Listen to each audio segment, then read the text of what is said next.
civilians in Saudi Arabia that go to see the show. Ultimately, they're except for the first one. That first one that was full of the kings and the princes and the guys in that crowd sucked because none of them were actual wrestling fans. But it's always the content of the show that's been a problem with me. Oh, I said if you go look at the Saudi shows pre-COVID, they're bad, terrible. Oh yeah, terrible. It's not a single good one. After COVID, though, it progressed. They got better. And I'm not gonna lie, Night of Champions not looking too bad on a card. I like it so far. No, I mean it'll be a decent show. If this was a Backlash card in Chicago, I'd say this might be one of the best shows of the year.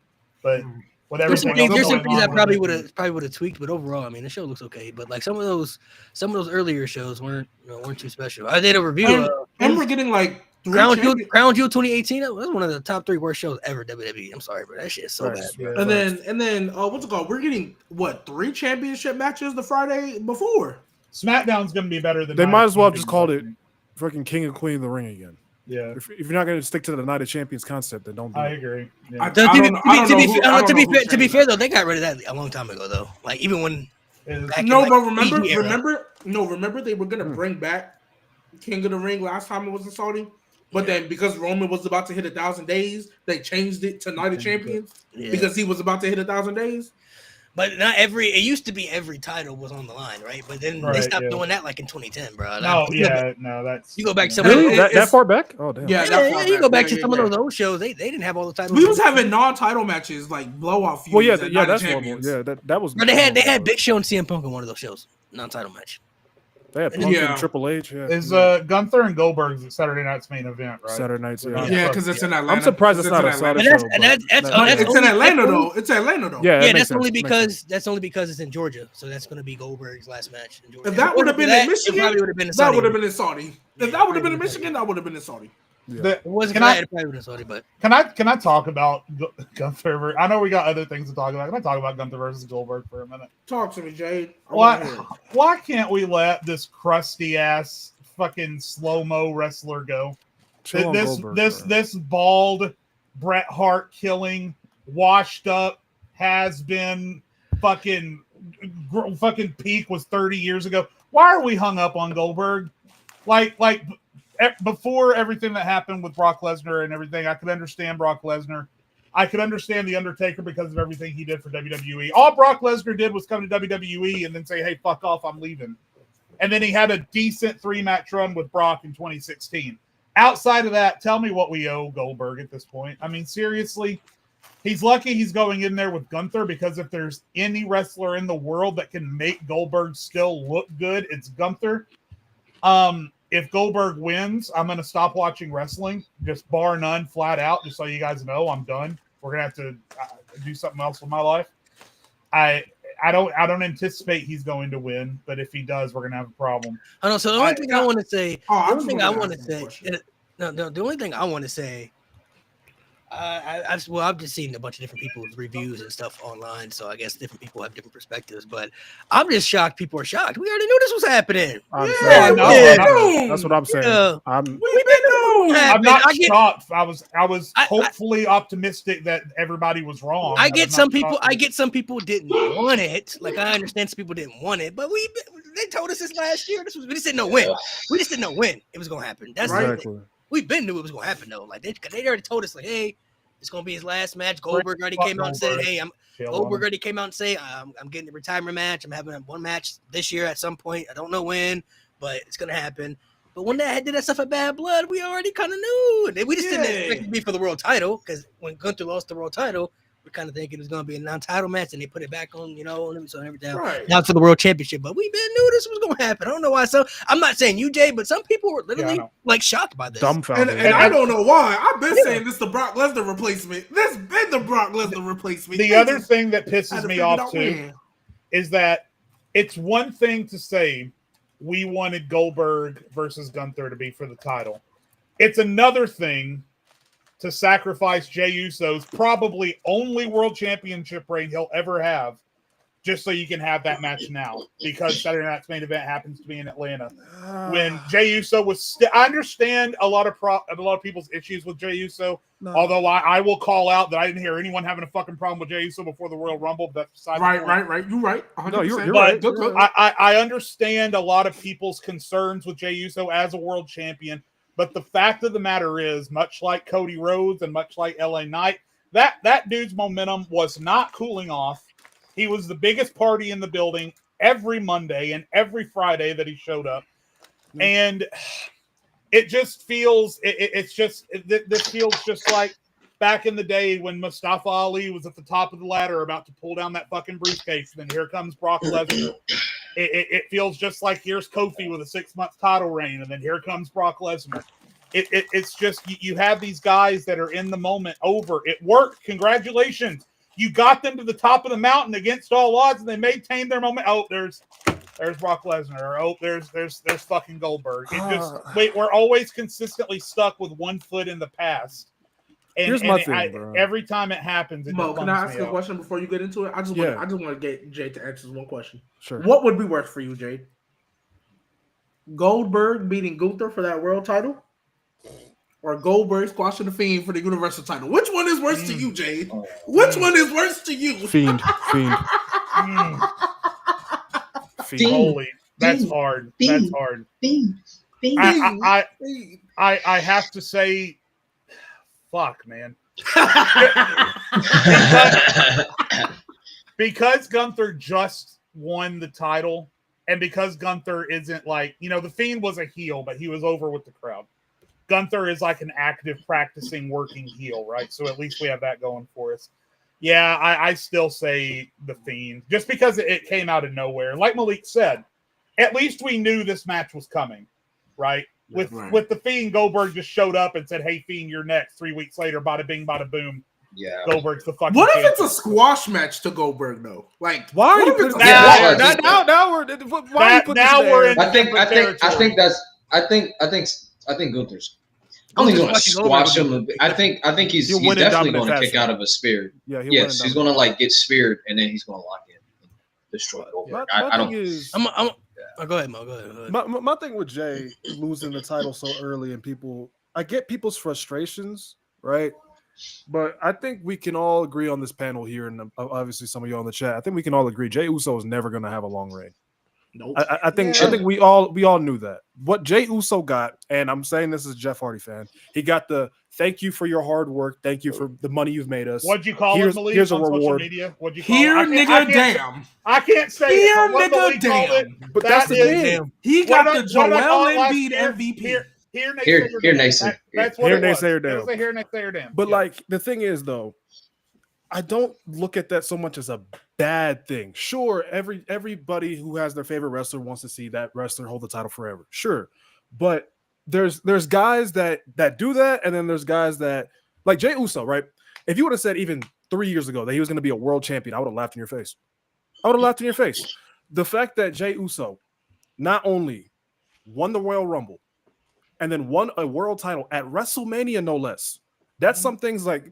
People like I respect the hell out of like Roddy Piper, Owen Hart, Mr. Perfect, Razor Ramon. These guys have never done either of those things. Tapped out Gunther. Jey Uso did both of those things. I think honestly, I feel like Jey Uso fans are so stuck on the fact that he lost. But the thing is, like, bro, he wasn't gonna hold it forever.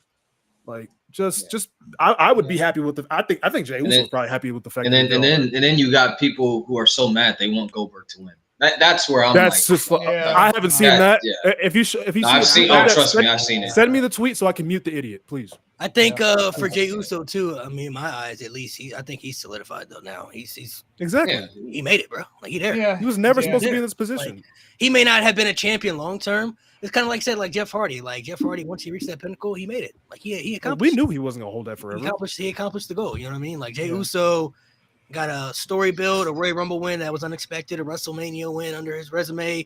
My only issue was that he just didn't have any legit challengers they gave him. Like his biggest threat was Logan Paul. That's my problem. I mean, that's the only issue. But other than that, I mean, it was cool. For all we know, he could win it again. For all we know, we don't know. I mean, we didn't even think he was going the first time. So. I doubt it. But that's really my issue in a nutshell, Malik, is that if this loss had come at the end of an excellent 3-month program, or even a 2-match program where he beats the guy the first time, is about to beat the guy the second time, and then Seth Rollins cashes in, whatever. If there had been a solid story behind, and again, there was story with Gunther. I understand Gunther was getting his lick back after WrestleMania, so at least there's that going into it. But just for them to just randomly announce, hey, Gunther is getting a rematch, and oh, wait, holy shit, Jey lost. I don't know. Something feels inky about it. And I understand he wasn't going to have a long title reign. He definitely wasn't going to hold it till Mania, like I saw some people saying, which is ludicrous. He wasn't going to hold it till Mania. I knew he would probably lose it before the end of the summer, but it's just another one of those things where it feels like they didn't sit down and say, all right, let's map out a plan for the World Championship. They said, let's sit down and map out a plan for Goldberg to have a fucking match in Atlanta. And then they said, oh, the world title's in the way. Let's just get that off. Let's get that back to Gunther. This feels like something they would have never done to somebody like Brock, Roman, Seth. Yeah. So, I know Jey isn't those guys, but once you reach that pinnacle, once you have the big gold belt or the big gold W, it feels like in that realm you should be treated with your booking and writing with just a modicum of respect. Like Damian Priest. Yeah. And to rip this thing off of him just so Gunther and Goldberg can have their blow up in Atlanta feels very disrespectful to the work that Jey Uso Here's the only thing where I'll kind of have a different perspective on. I don't think they gave this world title back to Gunther because Goldberg. I think they gave this world title back to Gunther because Gunther was never, Jey Uso was never supposed to have it in the first place. I think in a perfect world, when they mapped out Gunther winning that world heavyweight title, I think in a perfect world, I think their first goal was hoping by somehow Brock Lesnar got cleared of these allegations, because we know that was a plan they wanted since the IC title. Right, yeah. So I think that was one thing they definitely wanted to make happen. But I would agree with that. If Lesnar was available, things would have been I think that would have been their world title match at Mania. But once that was kind of done, I think they said, you know what? We kind of can't keep denying Jey Uso anymore. So let's kind of make an audible. We'll give him the moment, and then we'll get back what we want to do with Gunther in the first place. That's what I think they've been wanting to do. This Jey Uso was just kind of like a small little detour.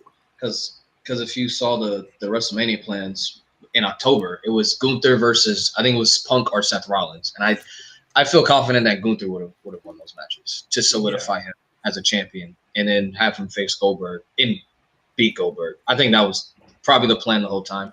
They were going to do Gunther and Goldberg regardless. Like, the World Heavyweight title has nothing to do with this. Like, it was going to happen regardless. Like, Gunther being the champion, I smiled when he won, because like that, it just feels right. That was the plan the whole time. Jey Uso was not supposed to be world champion, but it happened, and it was for what it was. I thought it was a good reign for what it was. I think Jey looked strong. He looked like a legitimate champion. He wasn't treated like an underdog. He went to Gunther's face and said, "I'm in my place, and I'm gonna beat your ass when we fight next." And the way he lost it, him overstretching himself and using that confidence to help Cody, to face Gunther again, to battle Logan Paul. He did all that because he felt like he was a man, and now he has a newfound confidence. So I have no issue with Jey Uso, and this is coming from literally a guy who made his platform on Jey Uso. I have literally no issues with him losing that world title. The fact that he won the title was good enough. Like, he could have lost it a month later, and I would have been fine. If he could have lost to Gunther at Backlash, I would have been fine. Because the moment of him winning the Rumble and him winning the title was enough. It shouldn't have happened in the first place, but the fact that it happened, I think, is enough. And it's a tale as old as time, because we all know that Daniel Bryan, if he hadn't got injured in 2014, he was going to lose that title to Orton within 2 months anyway. Kofi, if the SmackDown roster at that time hadn't been complete ass, he probably would have lost the title sooner. But I mean, his best future with Owens and Ziggler, neither of those guys were booked as main eventers, so neither of them were like, leaps and bounds above Kofi at the time. And then it's just, I don't know. It would be one thing if they win the title and then the crowd gave up on them. like perfect example for me was Zack Ryder when he did his internet thing. He won the U.S. title, and then it felt like the very next week. Well, he had the celebration with Punk and Bryan, and then the week after that, he came out and like there was half the reaction there was before that because the crowd was like, "All right, cool, it happened. Now we're done with it." But I don't know, with somebody like Jey who still owned the crowd as much as he did, I don't know. It's just the Goldberg of it all. So would you even throw Jey in there with a triple threat and give him that spotlight of a match with Goldberg for all I care, and then have him lose the title in the match. I mean, the match is going to be shit anyway. What possible harm? We ain't Goldberg and Jey Uso in the same room is kind of. But only thing I would ask you, Jay, that's kind of like my final question. Would you have less of an issue with this title reign if Gunther's first challenger, instead of being Goldberg, was, I don't know, let's just say for the sake of argument, like Damian Priest or AJ Styles? Would you have less of an issue with the title change if that was the case? It's hard for me to answer that question because I don't think we would be in this position if that was the case. Right. You think if Goldberg wasn't coming back for this, Jey Uso would have never lost the title? I don't think Jey Uso loses the title right now on a random episode of Raw if they don't need to get Gunther and Goldberg ready for Saturday Night's main event in a couple of weeks. That's just my opinion. I think Gunther Goldberg could have easily opened that show without the title. Personally, I think they could have easily done it without the title because they've already set it up. Like. With or without the title, if they would have had no setup, Jay, I'd feel you 1,000%.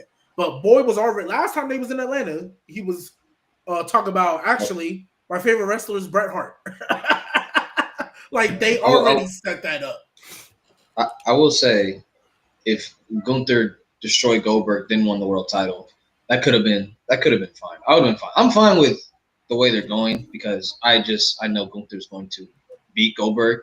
So I'm okay with it because it's going to result in Gunther looking hopefully dominant. I really hope they make him look dominant. It's Saturday night's main event, bro. It's a throwaway show anyway. Yeah, that says something too about WWE's faith in Goldberg putting on a good match is that they've got the big Saudi Arabia show this week. They got SummerSlam in a few weeks, and they put it at Saturday Night's main event. I feel like that's definitely a Triple H move because it's in Georgia. And Goldberg said he wanted his last match to be in the South. So I'm sure that's the case. I think both things can be true.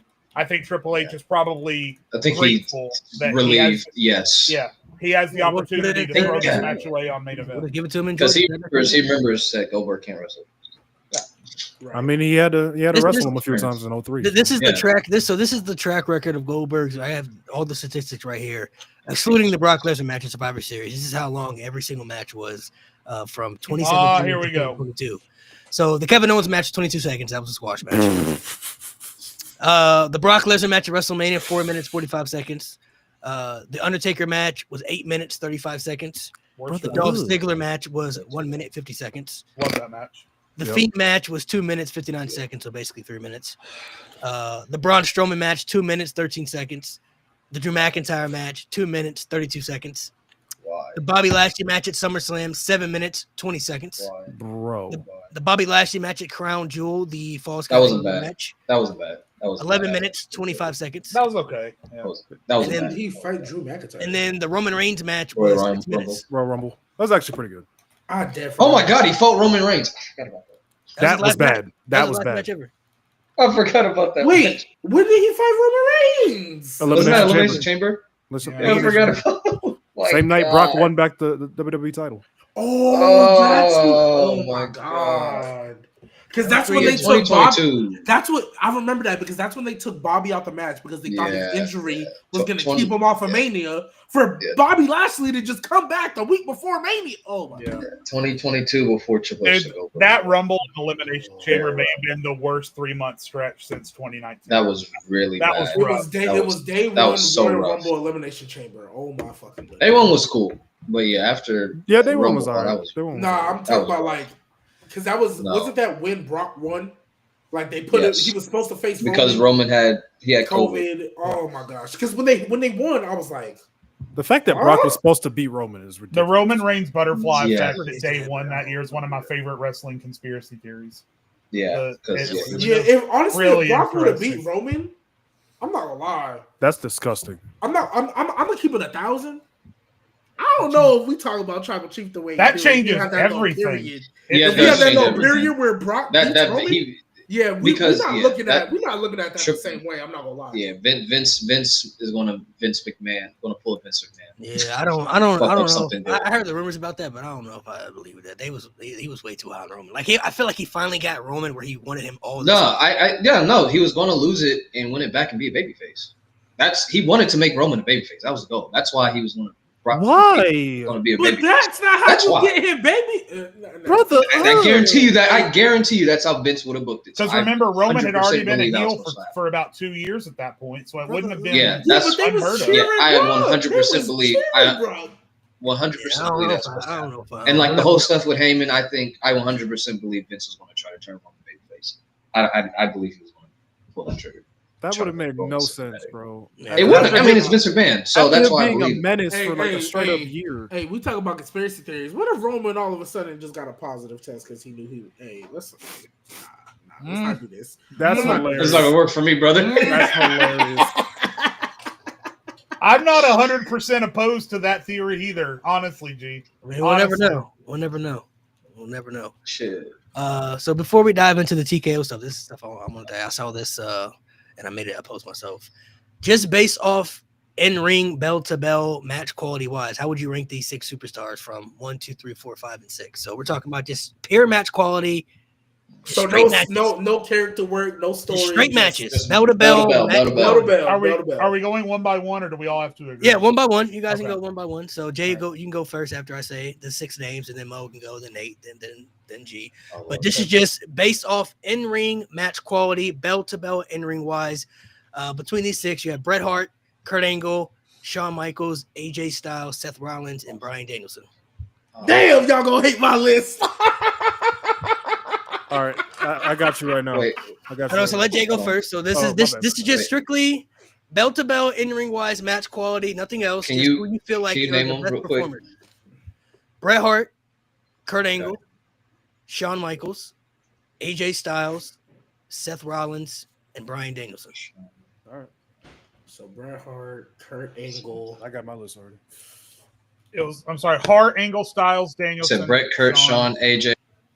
AJ Styles, Bryan Danielson, Shawn Michaels. Who was the last one? Bret Hart, Kurt Angle, Shawn Michaels, AJ Styles, Seth Rollins, Bryan Danielson. Seth Rollins. That's what I needed. Okay. I already know who's going on the bottom of G's list. Yeah, word. That's rough. Now, I hate this, to be fair, everybody up here thinks that all these guys are spectacular in the ring. Right, yeah. There's not one bad in-ring performer. There's not a bad one. If we're ranking them, they're all better than Goldberg by country. Yeah, nobody up here thinks that any of these performers are bad in-ring wise. They all provide great match quality. But if we had to rank them from 1 to 6 out of the best, how would y'all rank them? All right, so I think Bret Hart is the most limited on this list. Honestly, I think he's the most limited. Again, Bret Hart is a tremendous in-ring technical wrestler. I think he's the most limited. I would put Bret Hart at the bottom. Just after him, I would probably go Rollins. I think Rollins is the best character guy on this list, but just above him, I would go Rollins. And then we start splitting some thin hairs here. Shawn, Danielson, Styles, and Angle. I would probably have to go in ring only. I'd probably have to go with Shawn right in the middle. And then I would go with Angle at 3. And then Styles 2, Danielson 1. So from 1 to 6, Danielson, Styles, Angle, Shawn, Rollins, Hart. That's hard though. That's hard. Oh, God. All right. Go ahead, Mo. Shawn, Kurt. Hold on. Are you going 1 to 6 or 6 to 1? 1 to 6. 1 to 6. Shawn, Kurt. Danielson. No, Styles, Danielson. Bret, Rollins.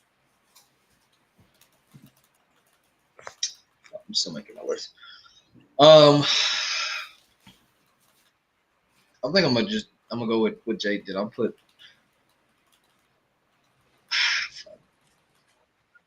gonna put Brett at the bottom. No disrespect, but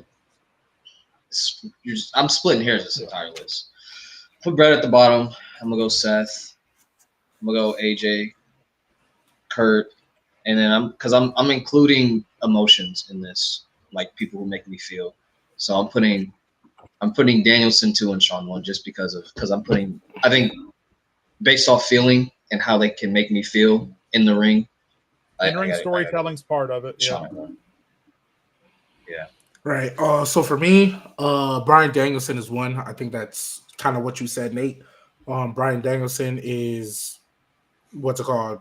He's been the only wrestler to where I can watch him fight people I don't care about, don't know, never heard of, and I'm locked in bell to bell. Bryan Danielson's number 1 for me. You can also relate to Danielson even though you never met him in your life. You relate to him when he's in absolutely. So Bryan Danielson to me is the greatest wrestler I've ever seen in my life. This one is different, and I'm really, really splitting hairs, but I'm putting Kurt at 2, and then I put HBK at 3. And then I have AJ 4, Seth 5, Brett 6. And AJ Seth, I can really flip flop because prime Seth in ring, I've went back and looked at some of the stuff he was doing. My God, bro. I don't know if he's better than AJ. I would probably he might not be, but if somebody flipped it, I would not be tripping about it. I'm not gonna lie. I would probably say for me, Shawn definitely is number 1 for me. I think he's the greatest in-ring performer of all time. Number 2, probably I'd say Kurt Angle for me. Bryan Danielson and AJ is like neck and neck, bro. Like they're very neck and neck. I'm gonna say Bryan Danielson. I feel like he's better at evoking emotion out of his matches against superstars. He has this underdog feel to him. You know what I mean? Like he's just somebody you always kind of root for and relate to, like you mentioned. Then I would go AJ Styles, Seth Rollins, Bret Hart in that order from 1 to 6 for me. So this is tough, man. That was a tough one. It gets nasty, and when I say this statement, it's not even gonna be me trolling. This is just like when you really start to think about it, right? You start adding a couple more names to this little conversation. I know we've had a lot of issues and made tons of jokes, but Brett starts to fall down that list a little further than people. Man, you've never even seen a Brett match. I'm not listening. That's literally not true because the same list you sent Coach Mark, who you think been watching it with him? Yeah, I'm sure. Where do you think we've been going through this?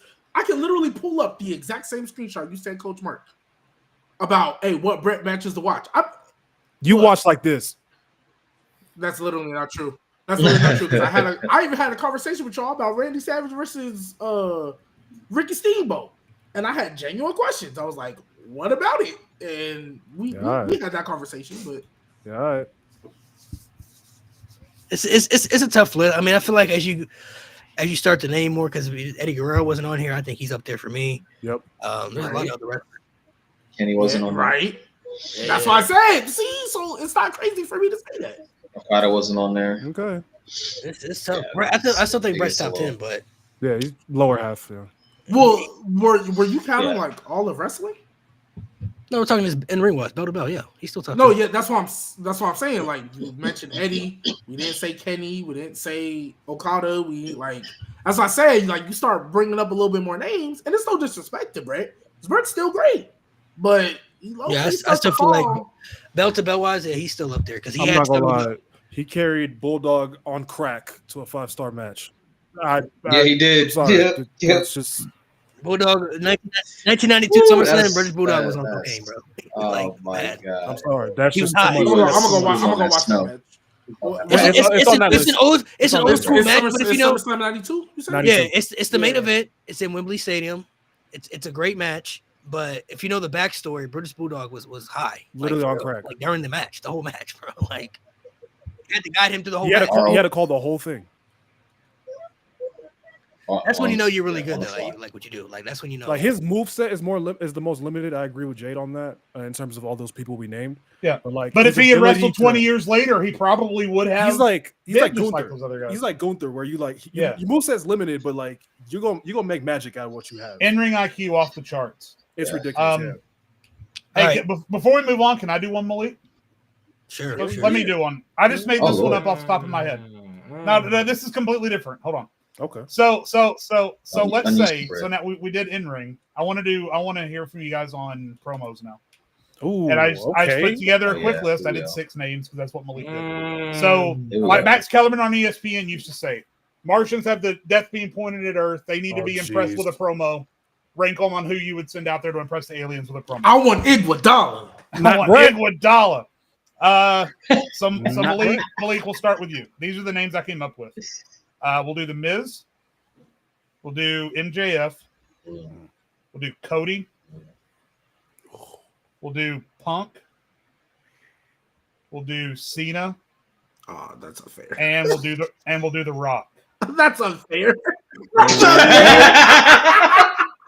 I'm not gonna lie. This list was cooked the second you said the last 2 names because I know who's won and I know who's last. Well, let's say the names again. All right, I'll run through the names again. So I got The Miz. Who's last? I'm scared.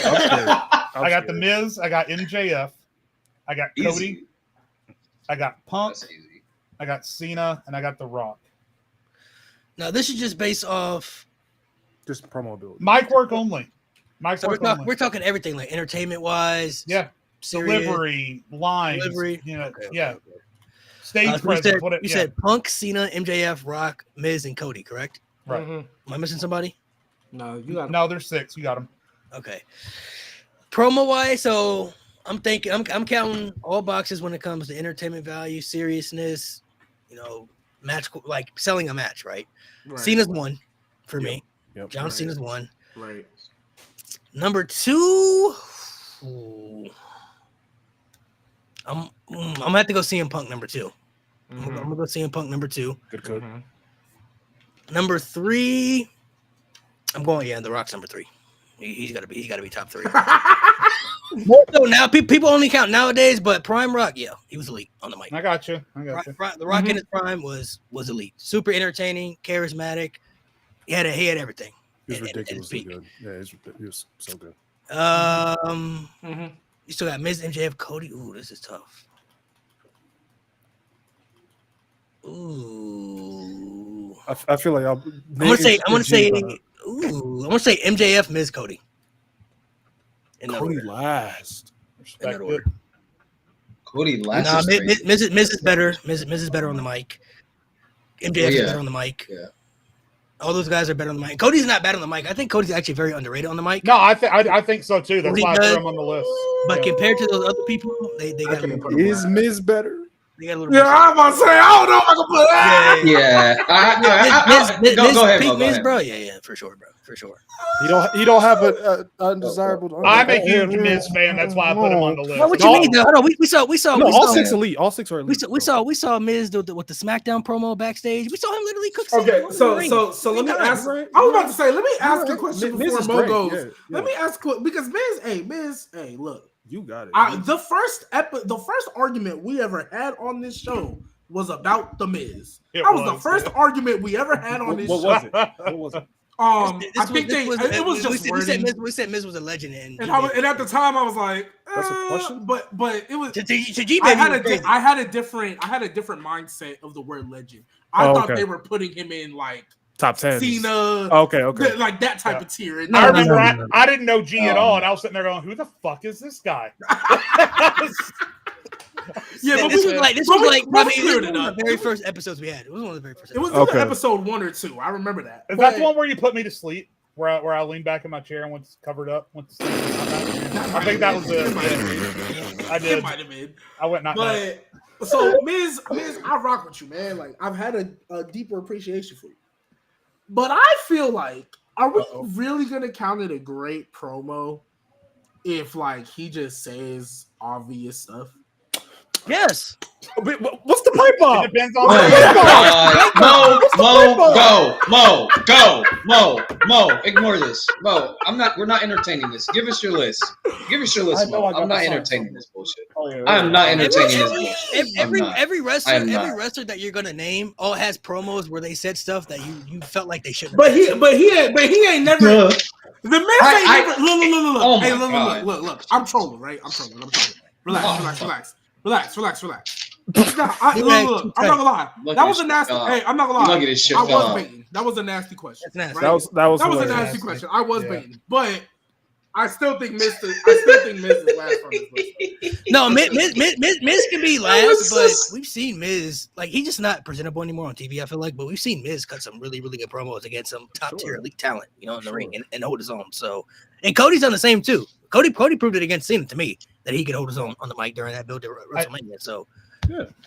I think if they did a 180 with the Miz and just let him go out there and be ruthless for a little while, I think we get a new appreciation for the Miz.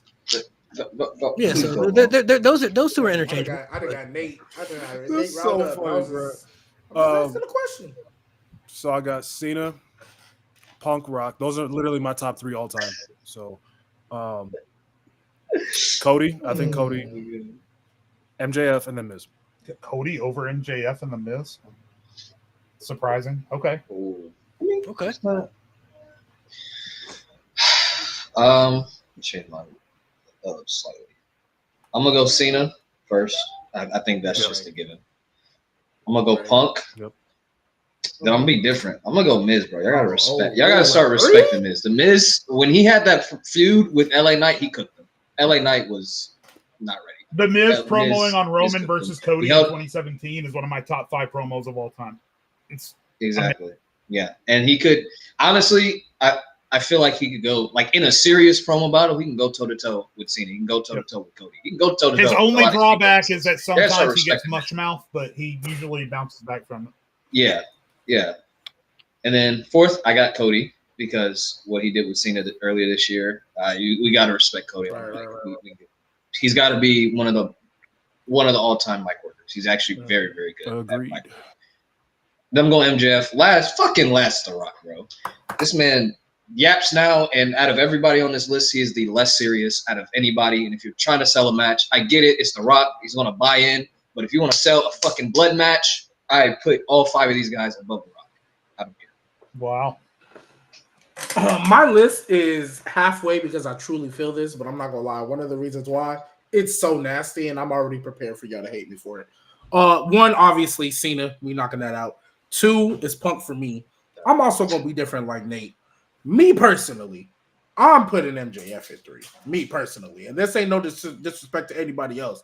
MJF, though, man. Whoo, when he was in the prime of his powers, that mic was like a damn near pipe bomb every month. So I'm gonna give MJF 3.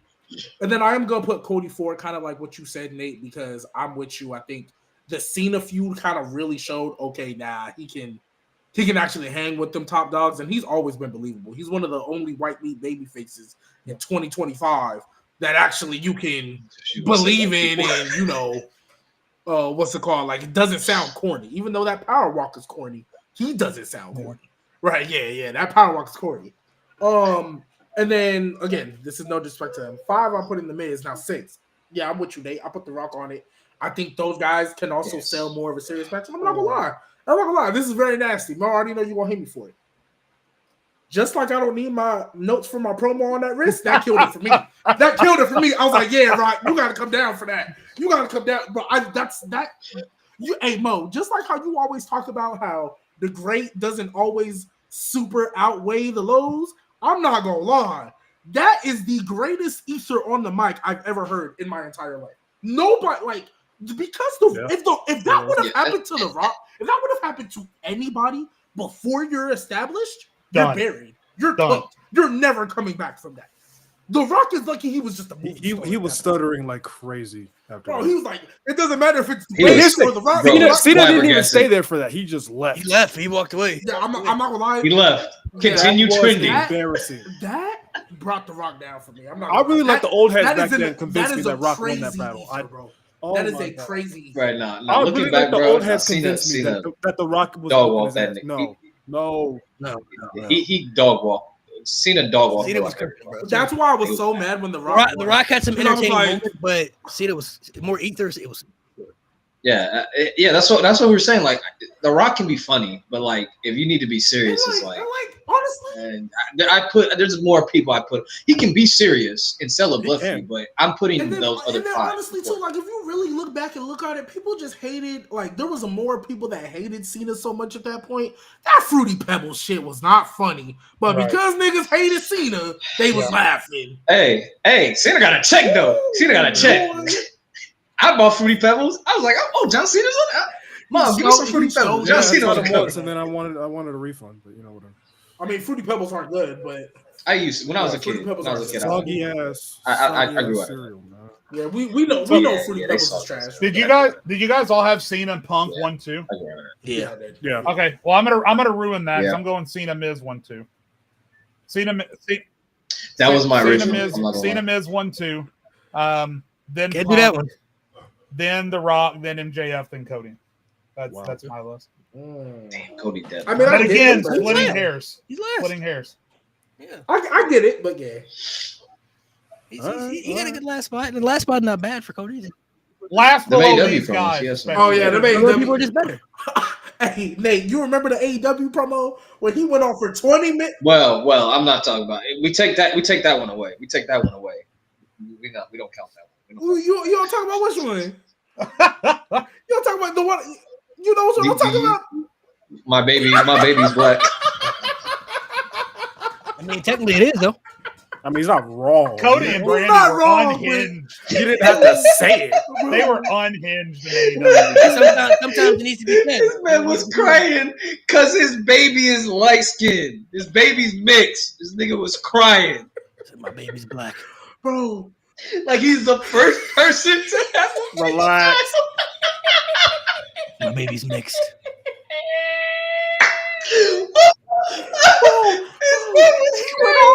He's fighting. This nigga was fighting Anthony Ogogo. Who was black? Who's black? Look at my Baby's black. Bro. Hey, bro, this nigga went off for. He's just not American. Who's so surprised? Bro. Like Anthony Ogogo doesn't face the problems that your daughter might face. Bro. In America. You know, that was around the time I stopped watching AEW. And looking back, I think I'm starting to remember why. Jay, this nigga Cody Rhodes. The sad part, they're reaching the peak. This nigga Cody Rhodes went on for 20 minutes.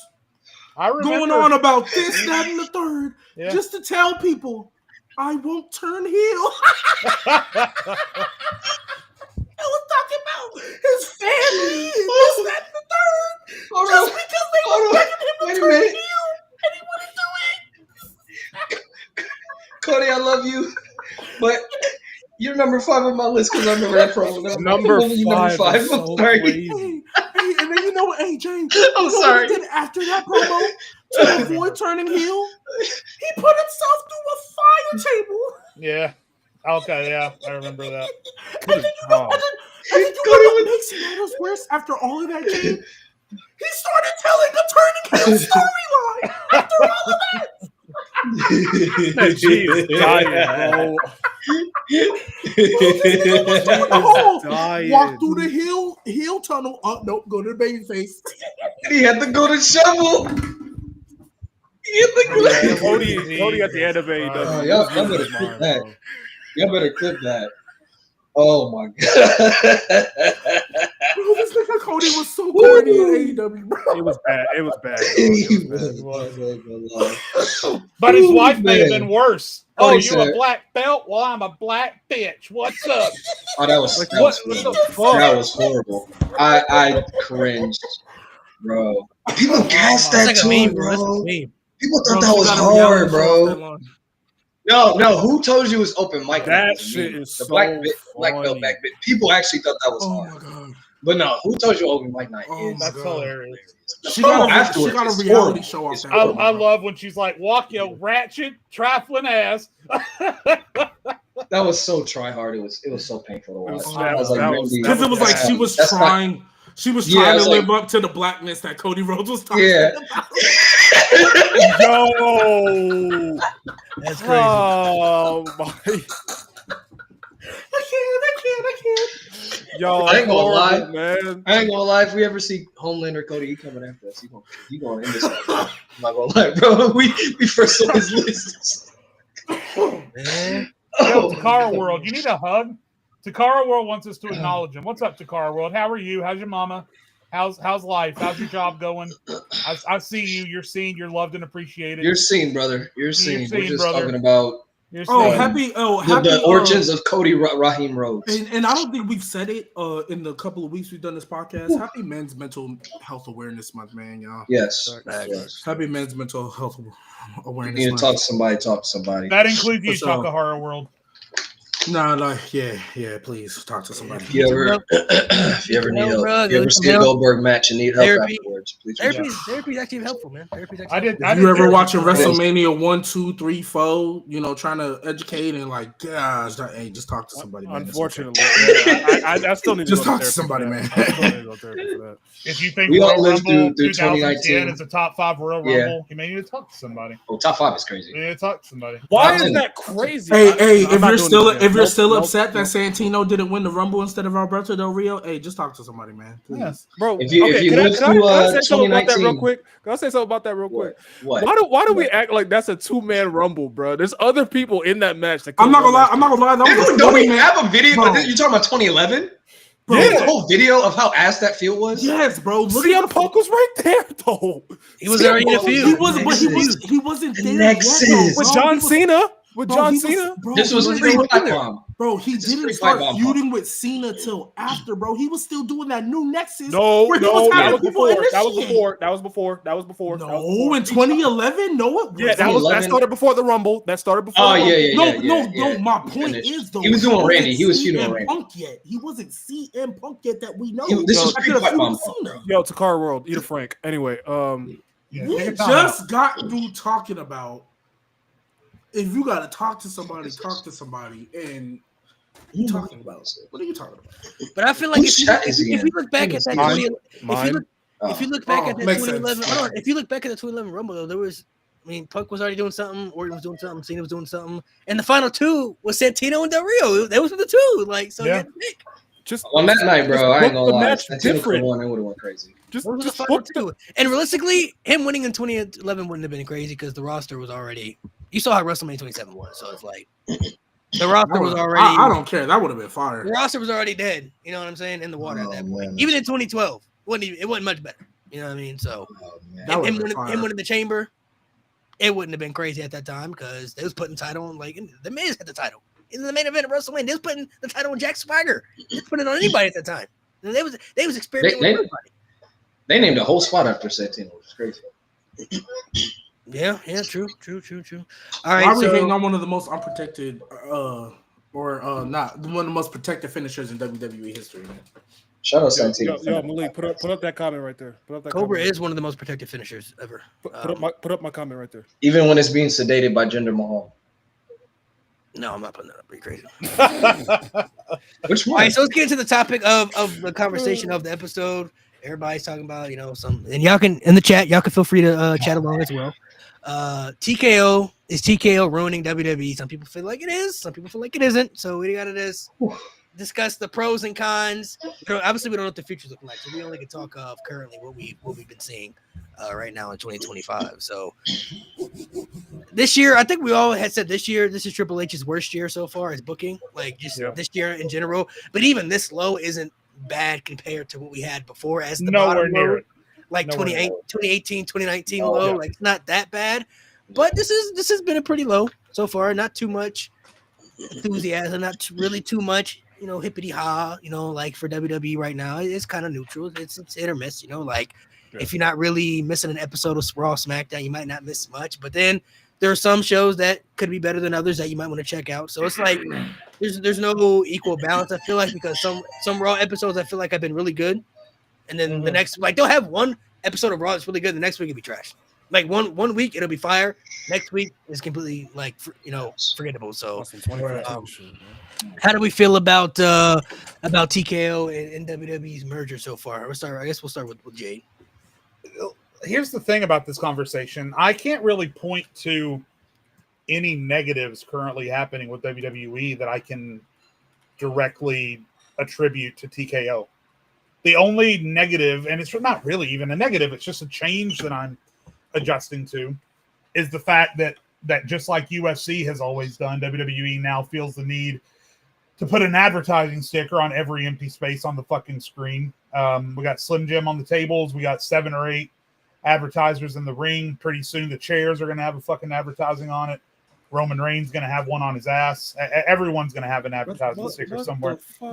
UFC's always done that. Even the NBA is doing that now, treating their players like human billboards. So, that's the only real thing that I'm having trouble adjusting to when it comes to TKO, I think. Now, the biggest thing that I'm having an issue with this year with WWE, number one, first and foremost, is two things: 1A and 1B. 1A is some of the people that got released. It was absolutely unnecessary for some of those people to lose their jobs, especially when you look at the spots they could be occupying right now that are empty on WWE. And then B is the women's division, just as a whole. The only woman that is being booked successfully, I think, is Rhea, and that was completely organic because she took advantage of all the horny wrestling fans online, which is fine. But she's an excellent in-ring performer. But I'm just saying that's where the bulk of her success came from. And if you deny that, I don't know what to tell you. Io, I think, is being booked a lot like Gunther, where she's the champion, so she's not on TV a whole lot. They're trying to make her matches feel special. So Rhea and Io, I don't have a problem with. The women's title scene on SmackDown is a complete mess. I can't wait for Naomi to cash in so we can just get a reset on the women's title scene on SmackDown. Julia's cutting a promo that you couldn't fit on a 3-hour show that they had to release on Twitter, even though that's one of your shiny new toys, but you couldn't find time in a 3-hour show for her promo to fit in. The women's U.S. title is a hot potato. The women's Intercontinental title is a forethought, and the women's tag team title should have been gotten rid of about a year and a half ago. So, the women's division is an absolute mess. I don't think I can attribute that to TKO. I think that's mostly Triple H's issue to fix, and I think it's the most disappointing because that was the one big thing that we were all really confident Triple H was going to fix when he took over was the women's division. And he didn't. And then number 3 just would be the tag division, which again, just book it better. That's got nothing to do with TKO. So I'm interested to hear any of you who have other information that I'm not aware of where TKO may be affecting the on-screen product.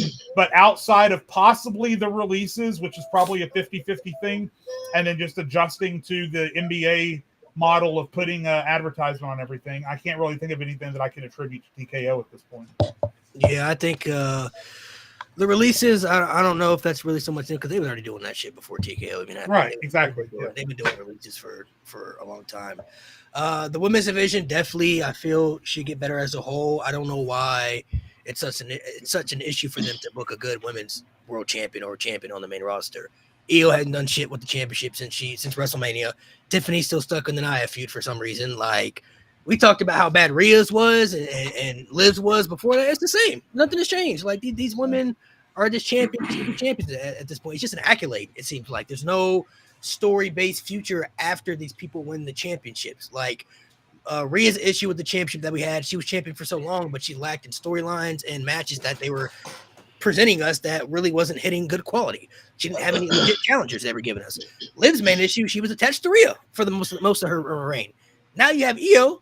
Io's issue, she ain't doing nothing. Nothing at all. She ain't attached to anybody. Like, no clear cut, nothing. Like, we don't know if the Queen of the Ring winner is going to be. Like, we don't know what they got doing with Io. And then Tiffany's main issue is the Charlotte stuff. That bill was not that great. Drug her down, man. That knocked her Charlotte, down. No, the Charlotte feud wasn't really that great. Nope.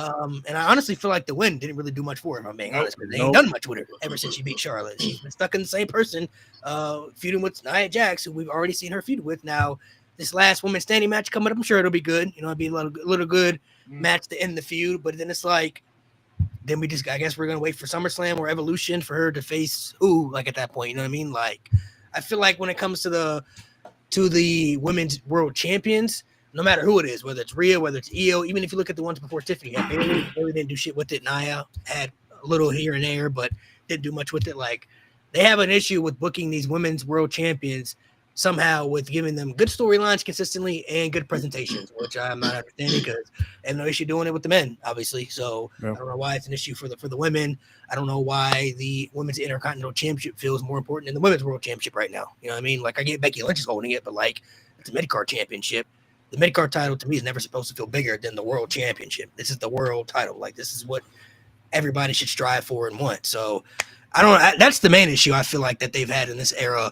Even before the TKO stuff, but it's like, I don't know what we're struggling at this point. Like, there's no more bypasses I can possibly give for them to possibly say, okay, no excuse. You get a little pass now, maybe in the beginning, but now it's been like 3 years now. Like, why can't we get a good women's world champion on the main roster consistently? And that's actually, y'all took the words out of my mouth. I was gonna say there is no excuse, right? Only thing I will be willing to concede is if TKO, it comes out through reports, and I mean credible ones, not just rumors on the internet, that TKO wants certain people pushed. If that came out like, hey, we want these certain people pushed, and maybe Triple H wanted to kind of push other people, and it's kind of like a conflict, I can feel you on that because we saw that in real time when we had, hey, Logan Paul or LA Knight wins Money in the Bank. Okay, fine, settle on Damian Priest. Like, what I've seen that happen in real time. So that's the only thing I'm willing to give a pass. But here's my thing. Your women's division was trash when Vince McMahon still owned this company. Yep. Your women's division was trash. And you had the opportunity to fix it. And the people you could have fixed it with, one, you put them in the title scene way too soon. But then they got 1v3, not once, but twice. Oh, they got 1v3 by Bianca. Then they got 1v3 by Becky when she came back. Yep. So that was your fault in and of itself, right? Yep. And this is what I think they should do. And at this point, because I get it's always a touchy subject when talking about the women's side of things because, you know, you want to treat them fairly and this, that, and the third. But at the end of the day, if something's not working, something's not working. This is what I think they should do, right? And this is just me. You've already have explicitly told me or implicitly told me that you do not give a fuck about this brand split. Yeah. You've been telling me for years, but literally for no explanation, LA Knight and SmackDown guy is just feuding with a Raw guy on the regular. Raw guys and SmackDown guys just show up on each other's shows on the regular. So you don't care. Remember when NXT 2.0 and NXT UK kind of came together and they had a whole show dedicated to just title unification? Yeah, go ahead do that. Make one women's mid-card champion, one women's world champion, please, and just have them flow. Because at least then you can have good enough depth to where I can tell a story without this world title. We bring it up all the time. Me, Jay, Nate, everybody that talked about it. NXT at one point had like 7 or 8 different women's feuds, and they have 1 2.5 hour show, and they barely introduced a mid-card title. I think they're coming up on a year of having that mid-card title.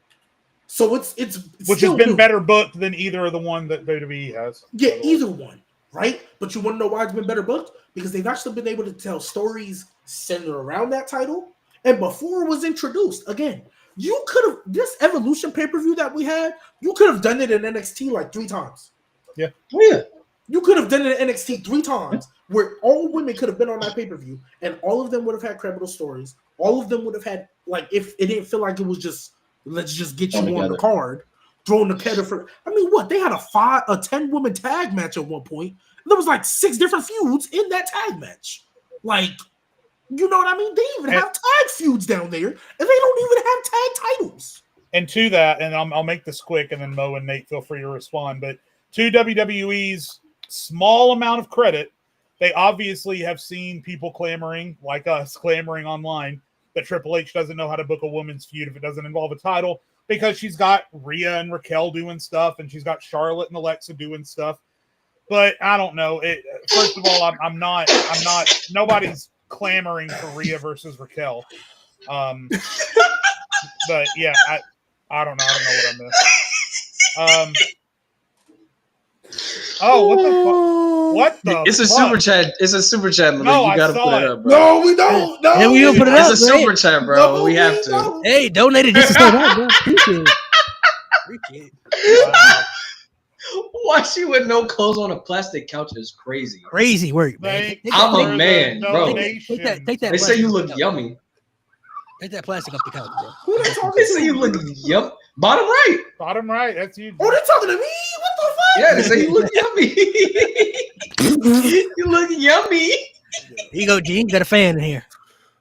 Anyway, so Triple H is trying to take steps to fix it, but it's not working so far. Man, that's funny.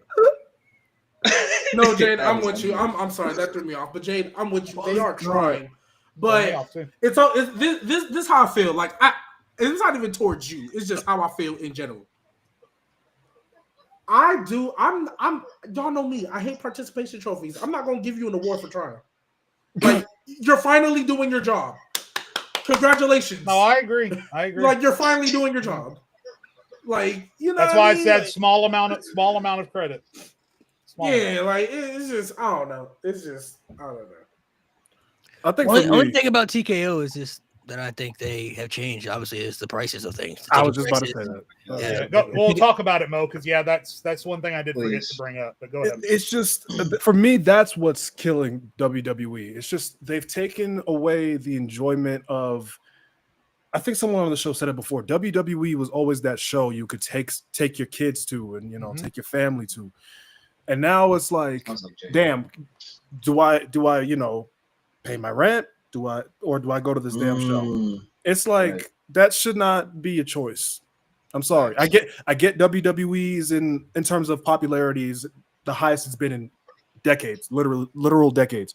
But at the same time, it's like, bro, like you're alienating your core audience. Your core audience who stuck with you even when you were dog shit. You're alienating us to advertise to people who obviously can afford these ridiculous ass prices. Yeah, and it's not even they're alienating the fans; they're alienating us, the creators. Yeah. They have these big events, and they'll bring out like Kai Cenat. They'll bring out I Show Speed. They'll bring out all these people who may be like casual. They may be fans, but they're like casual. They're casual fans, or they just don't like it at all. Like there's people who haven't watched in years, and they'll bring them to the shows. Like, oh, I haven't been here since I was 12 years old, but they don't know who the New Day are. Which is ridiculous. Yeah, the casual fans from the old school, if they see like Randy Orton, there's Randy Orton. They'll be like, oh my god! But if you see New Day, or if you see Jey Uso, if you see fucking just Pretty Deadly, like, we all love Pretty Deadly. Yeah, and we're all fans of like Pretty Deadly, Los Lotharios, like those people who are actually like filling out your roster and can actually have like conversations with these people, can actually make content from these people. But then TKO or whoever is in charge of these events are giving these creators scripts, and they're like, all right, just go to this person. Like, I don't know who that is. And now that could possibly upset the wrestler because they don't know who they are. They don't know what they're feuding with. They don't know the gimmick. Because what if Dominic's in character and he says something and the guy's like, what the like, why do you say that to me? Like, why you got to be such an asshole? It's like, dude, that's a fucking gimmick. Like, if you actually watch the show, you would understand. They want the views and they want the engagement. The social media is taking over everything nowadays. That's what they want. They want the streamers. These streamers are becoming like new celebrities now. So that's what they want. They got 500,000 people watching these streamers' platforms and views. But it's the other streamers. Yeah, that's how they. It's not even the streamers or the creators who actually take the time out of their day to make content to actually give. But that's actually helping because we're the reason. I'm sorry, Jay. I gotta let it out, bro. Because we all play an integral part in spreading WWE. WWE is on fire because we did that. We're the ones who are watching through the shitty times, and then we saw Triple H take over. We were there from the very beginning, and we're spreading our content. And even fans, just general fans. You may not have been making content, but you were watching. Like, hey, bro, you got to start watching WWE again. It's actually kind of hot. People are probably like, man, that's shit for kids. And then 6 months later, they're coming around. They're coming to you like, bro, did you see what Roman Reigns did on SmackDown last night? Did you see what Cody Rhodes did? And it's like, we're the ones, not the fucking ones who will pay $10,000 for a front row seat because they fucking have a high-end job and they're the type of audience that you want now because you're pushing out these fans. We're the ones who did that. And they're pushing us out. And it feels like we're not being, I wouldn't say rewarded, but it's just like, it's not fair, you know. And I get it, life, it's not fair, it's business, but it's like, dude, you're pushing out your core audience for the dollar. And you know what the worst part about that though is, Nate, and I don't know if this is WWE or TKO. Again, it's hard for me to know, but they're aware of that because I know they're aware of that because every time they have a pay-per-view and then they show the highlights on the next episode of Raw or SmackDown, you see fucking Wheezy and Santy and Conman and their reactions. But then the next day you see those same people talk about how WWE and many, you're right. But then you see those same people that are coming along on Twitter saying that WWE copyright struck their shit. Like how you gonna use our reactions to make your shit look better, and then come back and say no, not like that. And it comes back to Triple H when I went on my rant last week or the week before about Triple H telling us to calm down and wait and understand the story. You can't have it both ways. You can't expect us to wade through ankle-deep shit for 5 years when the product was at its worst and then be on the other side of this and not expect us to have some hesitance and some concern that we're starting to see things backslide and tiptoe back to where they were a few years ago. Like Malik said, we're a far cry away from that. Far cry.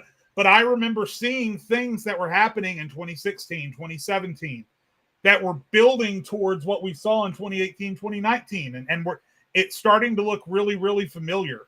It's not going to get as bad because Vince is not there. I understand that. But my point is, you can't expect us to be there for you as a company through thick and thin, back to Mo's point, to charge $1 million for tickets when we're all struggling to buy groceries. And now we're going to be struggling to even buy gas.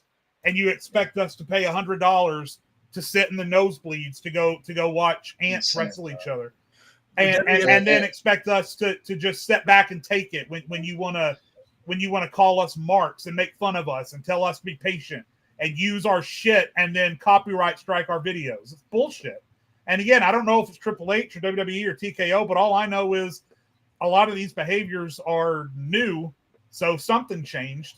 So with copyright stuff, there's already bots within people's TikToks and stuff like that, because copyright has been a thing for years, right? You know what I mean? Like if you're stealing content and stuff like that, it's been a thing forever. So sometimes it's just like the bot system just does that, because it thinks it's against the algorithm of what you're doing. So sometimes if you post certain things, it'll just take it down because that's what it's naturally supposed to be. That's what it's set up to do because it's a copyright thing. So it may not just be WWE. It's just how it's already set up. Like if you're already using our content, we know you don't have permission to do that type thing. So it goes for anything. But even WWE's at a position though, which is why I think they were able to survive through the 2018, 2019 era.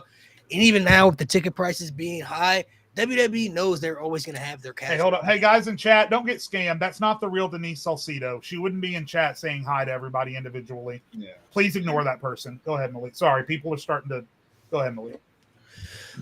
When it comes to the ticket pricing and stuff, I mean, at the end of the day, honestly, people are still going to go to the shows, though, unfortunately. Like, they're still going to buy tickets and spend the money to go to the shows because WWE they have such a big global thing now that they're going to always have their casual fans. People are never going to stop watching because it's WWE. They can't detach themselves from it because of they either grew up on it or it's just something that they're just really attached to. You know what I mean? And I think we're all kind of guilty of it to an extent. Like we may have had periods where we may not have watched a Raw or a SmackDown or weren't consistently keeping up with it, but we kept up with it to an extent. You know what I mean? Like we may not have watched the shows, but we kept up to it through social media or we kept up to it. I don't think any of us have been able to really detach ourselves from the product, WWE, because at the end of the day, we still love it. Like we grew up on it. We love professional wrestling. We've watched other things, but WWE was always like the big thing that we all connected with, as kids or whatever, era you grew up in, because that was just a cool thing to watch at a certain age. And we lived through the era where it was uncool to watch at a certain age. When you got older, people saying it was fake and why you still watching it. But the older we got, I think the more we knew that this was our thing. Like we just in love with this shit. You know what I mean? Like, yeah. I'm too addicted to it. I'm too attached to it. Like, yeah. The older I get, the more you start to understand it, the more interested you become. You never were able to detach yourself from it. So we lived through some good times and some shitty times, like you said. And it's unfair to people now who are making content about it and create and want those opportunities, but may not have the viewership and the engagement as like a Kai Cenat, a Speed or a Duke Dennis. These people who are streamers and got big platforms, but they'll get invited to go to these events and show up and wave and say hi, or maybe do a spot in a Royal Rumble or something. But they're probably not gonna watch the show the next week. You know what I mean? They're not gonna watch what's going on for WrestleMania or something like that because they're not real casual fans. They're just casual viewers who come on and get their little platforms on the show, and that's pretty much it. Who was that comedian they just had in the crowd that spent the better part of the last 5 years talking shit about wrestling fans?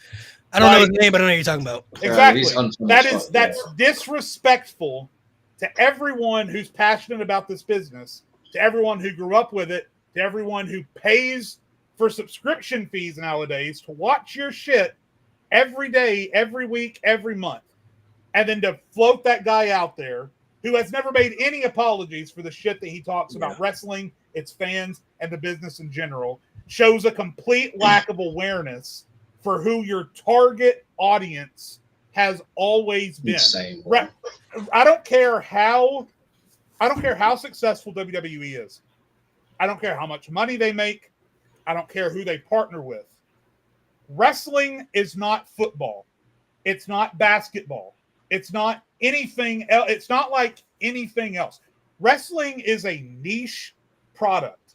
It's a combination of a soap opera and an athletic event and a rock concert and a UFC fight. It's a combination of all of these things.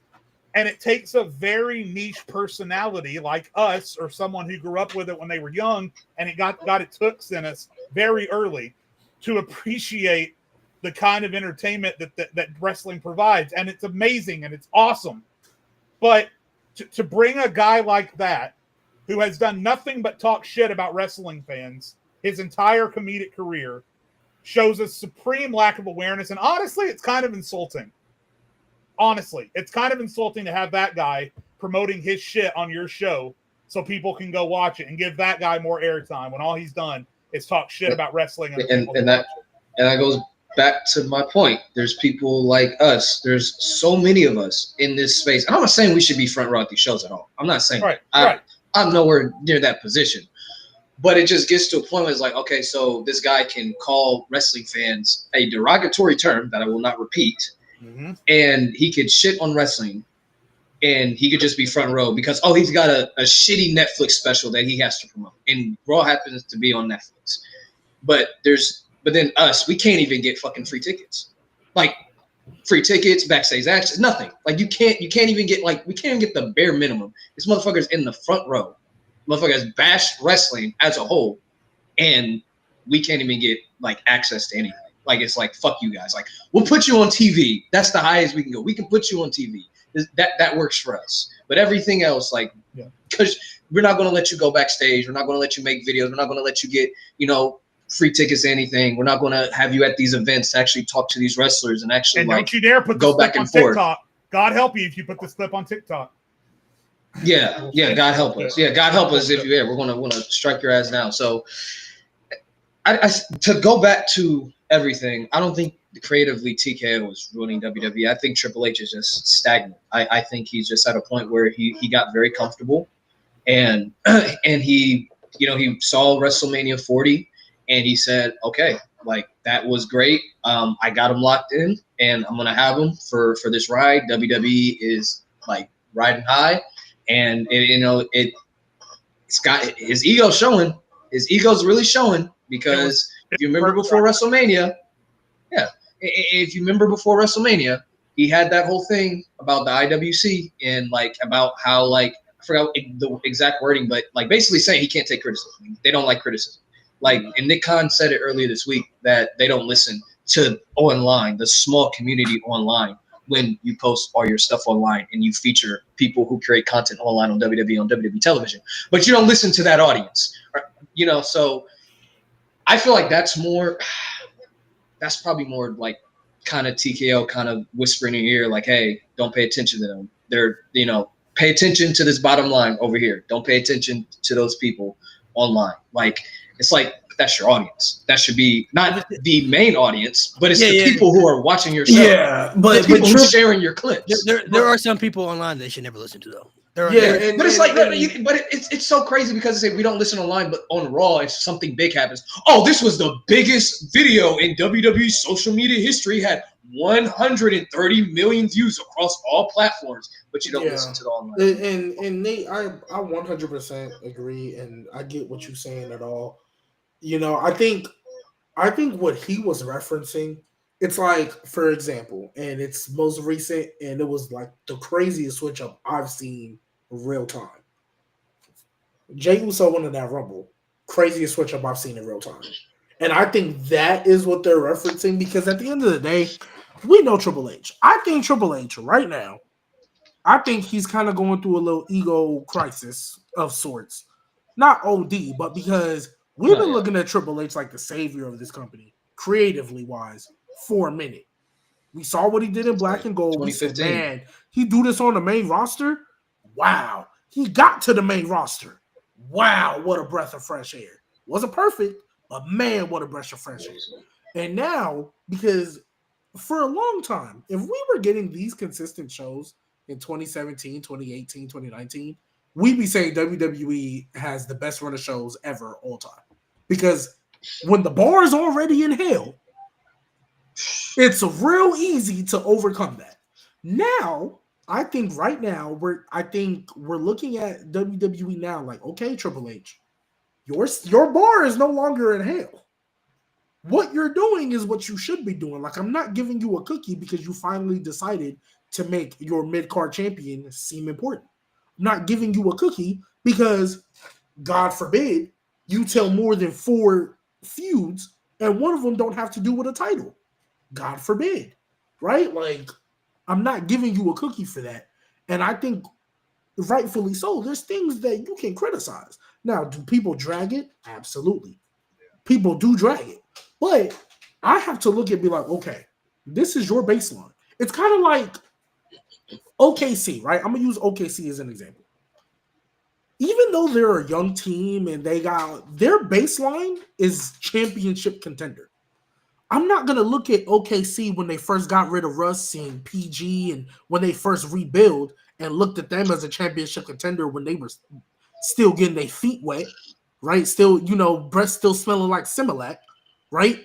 But now that you've been around for a while and you've clearly shown me, okay, you can play at this level, you're now championship contender level. Triple H, you have shown me. We got to the pinnacle of WrestleMania 40. You have shown me that your standard and where we should expect you to be base level is higher than probably it's been in, I won't even say a decade. I'll say 2. I'll say 2 decades is probably the highest it's ever been as far as what a baseline should be for your shows. If you are not consistently hitting that baseline, or if you're roller coasting up and down that baseline, criticism is going to be had. Nothing is going to be perfect. And I think right now, he was like, man, but I gave you WrestleMania 40. What's the problem? I think like and 41 was like 40% good. Actually, it was only 30 because night 1 was horrific. Night 1 was horrific outside the main event. Hey, but I'm not gonna lie. Look, I put it like this. Triple H, I think the past 365 and maybe a little bit more, he's batting like 200. But when he do hit, it's a grand slam. When he hit, though, it's a grand slam. He get the RBIs, but he going 1 for 4 every time he up there, or 1 for 5 every time he up there. Every game is 1 for 5, but that one hit, man, he gets you a home run with 3 RBIs, and he'll steal a base in the process. He might get walked a couple times and steal a base, right? And that's cool and everything. I'm glad you're doing that. Can you just bat at 280 now? Like, can you bat 275 maybe? Like, get that average up a little bit and we're good. Be a little bit more consistent. That's what I feel. Because it's not like I'm looking for specific results out of the booking. I'm not looking for this guy win, this girl win, this match happen. I'm looking for consistency. Right. And I'm looking for, if you're going to have somebody on your roster, they need to have a reason to be there. And the fact that you've released all these people, you've still got all these other people left, and they look like they are barely hanging on. Prime example, Aleister Black. But right back to where he was 5 years ago in WWE, standing there like an idiot while John Cena and R-Truth are off doing something else. I mean, Andrade not doing shit. And Andrade's been there for long enough that it's starting to become a problem. I think Triple H might have forgotten that he re-signed Andrade, to be completely fair. So at that point, what does it start to feel like? It starts to feel like at that point that Triple H are re-signing these guys out of spite because they worked for AEW and now they don't. Ha ha, fuck you, Tony Khan. Look who's the big dog. Look who my guys came crawling back to. But when they get back here and you don't have shit for them, and Andrade, it's not like he had shit going on and then suddenly didn't. Andrade had the Rumble, didn't do shit for 6 months, had a best of 7 with Carmelo, and hasn't done shit ever since then. So it's not like he was supposed to be doing something with Ray Phoenix and doing some type of feud. Ray Phoenix is another one. Yeah, and then that just like disappeared. Yeah, I don't know what happened. Real quick. He caught off real quick. So and Loki Rusev did too, bro. It looks really bad when you release all these people and still have nothing to do with everyone left on your roster. And then you sign all these people away from AEW, it starts to look really, really spiteful. And that's not the reason. I mean, for a long time, look, for a long time, and now the shoe's on the other foot, but AEW was doing the exact same thing. And they have nowhere near the amount of opportunity for TV time that WWE. This was at the time where they only had one show. Collision wasn't even a thing yet. And nobody watched Rampage. I'm sorry. Nobody watched Rampage. Nobody watched AEW Dark. Yeah, Dark. Oh my god, I forgot that was a thing. But anyway. They had Dark Elevation, Rampage, and Dynamite at one time. Yeah. That was crazy. But my thing is, I'm not necessarily against signing the talent. Because just like when AEW was doing it, my thought process was, yeah, you should want to sign that talent. That is a great talent that could definitely add. And by virtue, it's going to bring new eyes to your product. And in AEW's case, you're a new company, so you need all the new eyes you can get, right? Even though I feel like now in 2025, we don't need it anymore. But that's why I honestly always understood why Chris Jericho was still on TV. Like earlier on, like I get it. Like you're still trying to establish yourself. You want at least some type of familiar names. WWE is kind of like, hey, let's go ahead and get Rusev back. Because, Triple H, again, he petty too. This is the same dude that brought Hit Row back without Swerve because he never wanted to get rid of him. Like, that was an ego hire. Because what did he have to do later on? Dang, it's not really working. Now, it's different when Triple H lets you go. But if somebody else do it and Triple H then sign off on it, he brought a lot of people back. And he even admitted himself. He's like, yeah, I think I brought too many people back. Because he was like, hey, Vince did that, not me. Let me make it up to you. You know what I mean? And my thing is, I'm obviously not in this creative rooms, right? I'm not in this creative rooms. And at the end of the day, backstage politics are going to happen all the time. But just outside looking in, even though I'm not in these creative rooms, it's not hard to give people stories. It's not hard to tell consistent stuff. Especially because what makes it different from AEW, you literally have a brand that puts on a 2-hour TV show every Tuesday that does it perfectly fine. They literally do it every Tuesday, damn near to perfection. Now, some people might not be over. Like, I might not be interested in some of the people they put on in these spots. Like, for the longest time, I wasn't a big Noam Dar fan. You can't tell me they didn't use that nigga, though. You can't tell me they didn't use Ora Mensah for a minute. Like, people gonna fade out. But why we're sitting here and Ray Phoenix has been a forgotten member? Was Penta even... Oh, well, he was on Raw because he attacked them people. When did that feud start? You know what I mean? Like, the Penta's now feuding with Seth Low faction. When did that start? King of the Ring. It was a King of the Ring. They interfered. Because multiple people. Okay, cool. Right? That's fine. Ray Phoenix, you were literally supposed to be doing some type of tag team with Andrade against Legado and them. And Worlds Collide came and they said, yeah, screw that. Yeah, we don't need you no more. Yeah. We're the AAA. We're the AAA World Tag Champs. Speaking of Seth's faction, and maybe we don't have time to get into this today, but they've relegated Bron Breaker from a main event star to a barking goon in a black suit. Just like I was afraid was going to happen when this whole thing started. Everyone was telling me, "Oh, working with Seth Rollins is going to elevate him. This is a step to the next step to the next step." No, he's a barking goon in a black suit. That's all he is. He's a barking goon in a black suit. They are taking the barking. I miss the old Bron Breaker. I just want to say that they are taking the barking thing way too far. They're taking the barking thing way too far. I do agree, but at the end of the day, I think we all still see Bron Breaker the next. I was like, because everything else about him is still.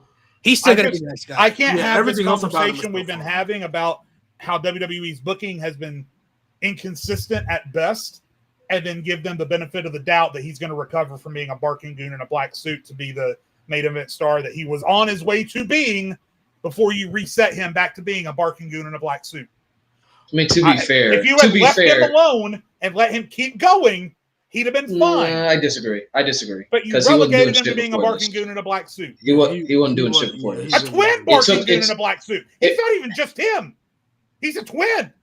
Where he goes, Bronson Reed goes. He can't do anything without Bronson Reed helping him. Breaker was beating 3 guys at a time, and now he can't do anything without Bronson Reed. That was in October. It was tsunami. Ever since they moved to Netflix, he wasn't doing shit. This is better than because he literally didn't have a match on Raw till like April or May, like March or April, and they went to Netflix in January. This is better than he was like Jake. He was doing jack shit. Like he was not doing anything. Like I was surprised at how little, like prior to like maybe a month before Mania, he was being used. And like even then, he was in a 4-person storyline with the IC title, and he was not the most important person. I was about to say, he was literally the least important person. Who would you rather see, Gunther versus Goldberg or Gunther versus Bron Breaker? On his own, no goon in a black suit, just Bron Breaker the way in a year. On paper, I'm not trying to see Bron Breaker. I'm not trying to see Bron Breaker on paper. Not again. Honestly, Jade, I'm gonna be real. Yes, I'd rather see Bron Breaker because I'd rather see anything than Goldberg at this point, right? So, like, yes, but in this, like, on paper, that, like, lick your chops. Just like Jacob Fatu versus anybody who can move and is a big guy, please let me see it, right? But at the same breath, I will agree with Nate, where Bron Breaker really wasn't doing shit. And honestly, right, once he lost that IC title, he was free. If he doesn't get put in Seth's group, he's just there. He's just you there. forget. And don't get me wrong, I put you on the title scene. How many times have we seen guys go from dominant IC title reigns? Gunther being the prime example. He's not ready. No. I'll give you this. He could have been Jey Uso's first challenger. Then he would have just lost. I don't want to see Bron Breaker lose his first world title match. Like he got to win. I ain't gonna lie. He should. Like you got to build that slow. Realistically, what I thought was going to happen, Jay. Bron Breaker could have been the one to do that. Bron Breaker could have been the one to do that. But instead, he's a barking goon in a black suit. A twin barking goon in a black suit. I'm with you on the barking, Jade, but the barking's crazy. They haven't presented him. It's only a matter of time before they give him a leash. Consistently presented him to where I feel like he can be consistently in that main event scene right now. Because other than the barking, even though it's bad, other than him just barking for no reason, like shut up. Other than that, everything else about Bron Breaker, he's still a threat that you don't want to see, right? He's still somebody might as well go down to NXT and join the family.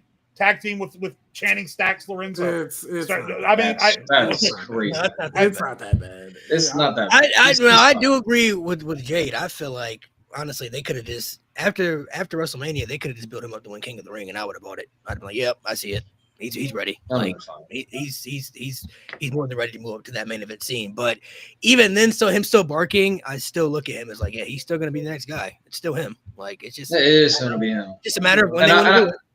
And I'd rather him have this story with Seth and make sure he's absolutely ready for the main event, having him feud with Seth, learn from Seth, have that big WrestleMania or SummerSlam, whatever event they're going to face off, have that big money match, if it's for the world title or not, establish him as the guy and then have him go to the main event scene rather than kind of just shooting him right in the main event scene, which I think he can handle, but also at the same time, when you have a talent, you have Seth, you have Gunther, You have Jey Uso. You have guys like LA Knight. You have Roman Reigns. You have so much talent who lap Bron Breaker in every category, and not because Bron is bad, because he's so young. He's not even 30. I'd rather just WWE just be like, all right, we're going to build this, have you feud with Seth, we'll blow it off at WrestleMania or SummerSlam, and then we'll put you in the world title scene. That puts him at a world champion before he's even 30 years old still. So I think he's fine. You guys are putting a lot of faith in a booker that we just spent the last hour tearing apart. Well, you have to remember, it's not just Triple H. It's Paul Heyman. Paul Heyman's booking the story. Right. So it's not just Triple H. But also in the context of what we talk about, he also, in the same breath, it's inconsistent. He ain't pulled the trigger with LA Knight. That nigga still managed to be over. He took forever to pull the trigger with Jey Uso. That nigga still managed to be over. We iffy on LA Knight. We iffy. Well, I'm basing off the reactions he's still getting and the fact that people still seem to care, right? Because we know in the history of WWE, you take forever to keep pulling these triggers. Slowly but surely, people gonna give up on it. People gonna give up on it. Yeah, and they haven't. I just feel like I see both sides. I feel like I don't see why he can't just be cutting promos and be like a serious guy. I don't know why he has to bark all the time. You know what I mean? I don't understand that aspect. I agree with everybody on that. But I also agree with Jade. I definitely feel like he's more than ready. Like if they built him up after Mania to win the King of the Ring, I would have 100% bought that. Like, yeah, for sure. Like I could see that. I could see him. I mean, I'm also putting in the context of kind of SummerSlam and all that stuff. Like, well, I was about to say, I'm also putting in the context of what I talked about before. And I know he's pinned Gunther before. I get it. But me personally, like even if you would have built him to win King of the Ring, I would have been like, okay, that's just your title match and he loses. Like I don't think he's taking that title off of Gunther. And at that point, after he loses, I feel like he's just there. It's not the fact that I don't think he can be in this if team. You push him somewhere. That's why are we assuming he would have just been the, like Malik just said, he would have been a much better King of the Ring prospect than really anybody they have existing in the tournament right now. I don't know why any of these guys are up for King of the Ring this year. I have no idea when Bron Breakker was sitting right there. And leading up to WrestleMania, Bron Breakker had an aura when he entered the room, when he entered the arena, that only two other guys this decade have managed to pull off. That aura of when your music hits and the lights die down, oh shit, somebody's about to get their ass kicked. Roman Reigns, Brock Lesnar, and then Bron Breakker are the only three guys in the past 10 years that have managed to successfully have that, oh fuck, here that guy comes type of mentality, type of feeling. And then for him to go from this uncontrollable, unstoppable badass to, oh, you know what? I'm just going to stop and take orders from Seth Rollins for a while. It doesn't make any sense for where Bron Breakker was and the confidence that he had and the aura that he had, because he went from that to coming down with the other Twin Tower with no music to put a beat down on Jey Uso on a random episode of Raw. It feels like a step back to me. I understand, Nate. I understand that their intent. I understand fully their intent. I get it. Totally get it. I'm with you. I understand the intent. But it doesn't feel like it was necessary for this guy. It would have been necessary for a guy like Carmelo to take the next step. For sure. It doesn't make any sense. Bron Breakker didn't need it. Bronson Reed, even though I have my issues and confusion with him being willing to be subservient to Seth Rollins after almost killing him 4 months ago, that's neither here nor there. He is a guy that needed it. Bron Breakker didn't need it. Yeah, I feel you. I feel you, but if they would have kept his IC title run strong, I'd be on it with you. But that shit was so ass. Yeah, he was. That shit was so ass. He needed this. Like I feel like Bron Breakker. He will. Jacob Fatu as well. You're right. Jacob Fatu is another guy. Like I feel like Bron Breakker was losing some of that steam. And then when 100%. When he joined Seth, it was kind of like, for me, it was kind of like, okay, we're back. Again, hate the barking. I'm with you on that. Hate the barking.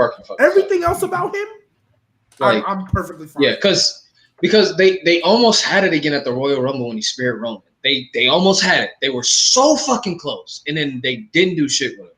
And so when he Spirit Roman the night after WrestleMania, I was like, all right, here we go. This is the time. There we go. Just stop the fucking barking. The barking is ridiculous. I agree. Because they're trying to make him seem like he's an uncontrollable, has to be held back. But like I agree. Like earlier, like 6 months earlier, this man was making calculated moves to destroy his opponent. Literally, like he's not the smart. He's not the smartest. He's not a ring general, but like he knew what he was doing. He was in control. Yeah, like he literally made Adam Pearce look the other way and run back to the ring and spirit. I feel like so. Well, that was always the thing. Is he's got his dad's wrestling ability, his uncle's aggression, but he's smarter than both of them. So that's why I'm saying I'm with you on the bark. It's just honestly, it comes down to presentation. Like his Intercontinental Championship reign presentation wasn't great, but even then, so I still feel like all they had to do was just build him up to be a force all the way from now to SummerSlam, and it would have been fine. Like all they had to do was just make him a serious threat on the roster, win the King of the Ring, and then when he matches up against Gunther, he's already beaten Gunther, so that's already believable enough. We've seen it. All they had to do was just build him up to be in that level. You know what I mean? I feel like it's honestly just a presentation thing when it comes to Bron Breaker. And also, too, because I just saw a comment saying, I'm not necessarily agreeing with the comment, but I am also in agreement that just because you turn heel don't mean you got to start wearing a suit. I'm so serious. Just because you turn heel does not mean you have to start wearing a suit. Bron Breaker could have still been coming out in them jeans and no shirt and just spearing dude. Yeah. And he'd look a lot more intimidating. But it's not. He looked. And it's not even just WWE. When Solo first turned heel on the Bloodline, oh my God, they put that nigga in a suit. I'm like, why? They couldn't get him in a suit fast enough. It was like you don't gotta be in a suit. It was the next night. Like, I don't know what it is about y'all. I don't know what about suits make y'all think evil, but like, not everybody needs to wear a suit. Also, too. Just because you won a championship doesn't mean you got to show up the next night in a suit. I don't get that either. Yeah. I feel that's more understandable. You got to look like a champion. I can understand that. That's fine. But look at Roman. He didn't wear a suit for 5 years. Roman's the anomaly. Roman had I guess Cena's an anomaly too. But him and Cena are like anomalies. They don't need to. But like, I don't think champions should. I don't think champions should. But if they do, Yeah, but it's like you turn heel. Why are you all of a sudden wearing this? I mean, even Finn Balor in his run ring, he got a suit. People always got to wear suits. I don't know why the suit thing is.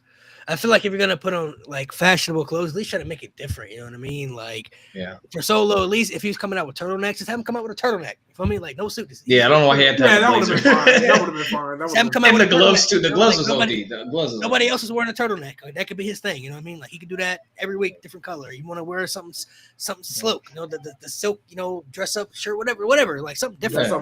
Dress up like The Rock. All right, cool, fine. Whatever. Yeah, the suits is like.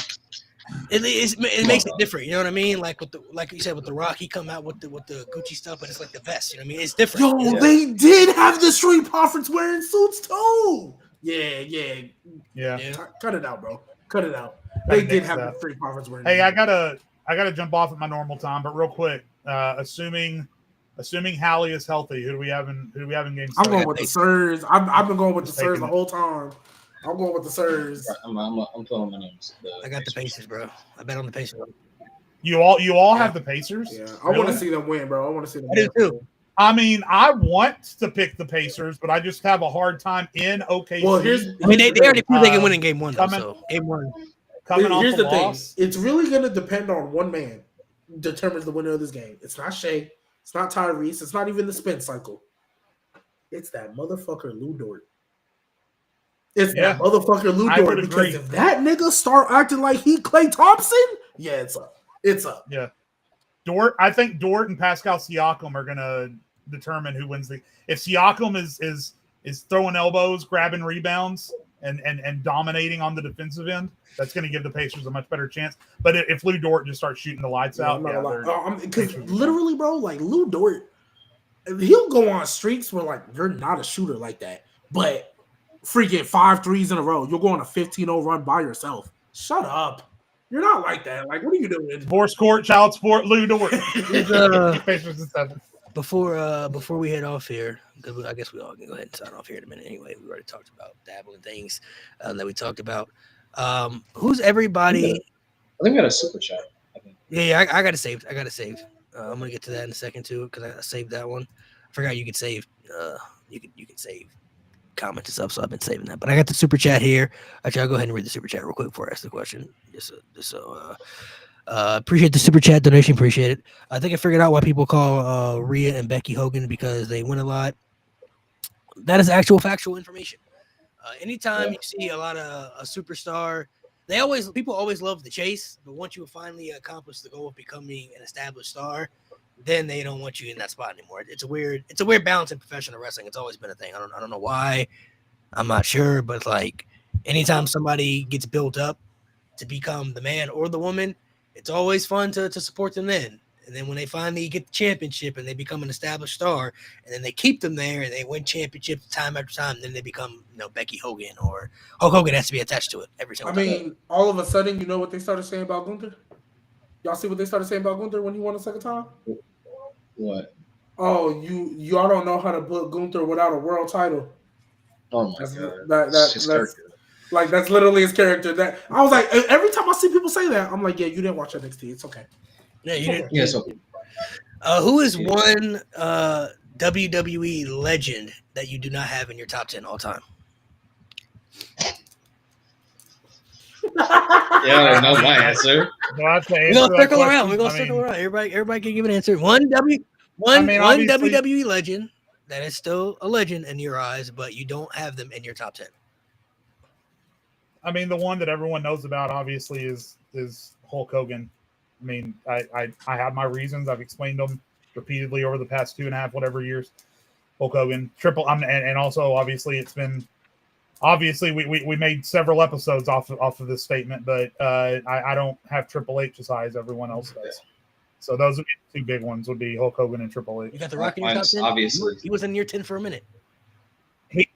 So when I made my top, and remember when I did my top 30, it wasn't just WWE; it was everybody. And I think I had The Rock at like 12 or 13. So if you throw out other accomplishments, The Rock might be in my top 10. Okay. Yeah. WWE. I already said Triple H. Oh yeah, you got Triple H in your top 10 too. Yeah. G, who's yours besides Bret Hart? Oh, besides Bret Hart? Oh, okay. Let me think. I was like, that's really the main one. Besides Bret Hart. Well, I recently moved Roman, and I moved Roman in there, obviously. I didn't drop The Rock that far, even though it's funny to troll him. I didn't drop him that far.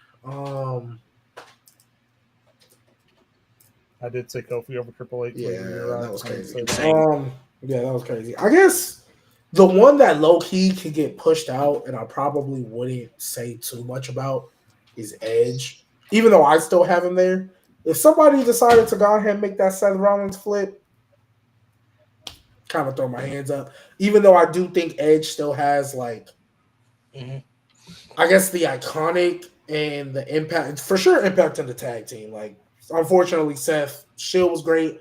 That little run you had with Dean was great, but it's not going to touch that, right? I do think their singles career are pretty close, like parallel-wise. Edge had the first cash in. Seth probably has the greatest. They have their great moments in ring and their good feuds. So I probably wouldn't trip. That's probably the only one I think I've taken out. Everybody else in my top 10 pretty much locked there. Somebody else got to show me. I will say Cody's on the way though. If Cody kind of Cody give me that heel run I'm waiting on, he'll be there. Cody's on the way. Okay. Yeah, I think Cody's on the way. I think you kind of can't deny that at this point. Like, I'm not saying you got to put him 10, but he definitely top 15 at this point. Cody top 15? I think you have to at this point. Oh, I think you have to. Like top 25.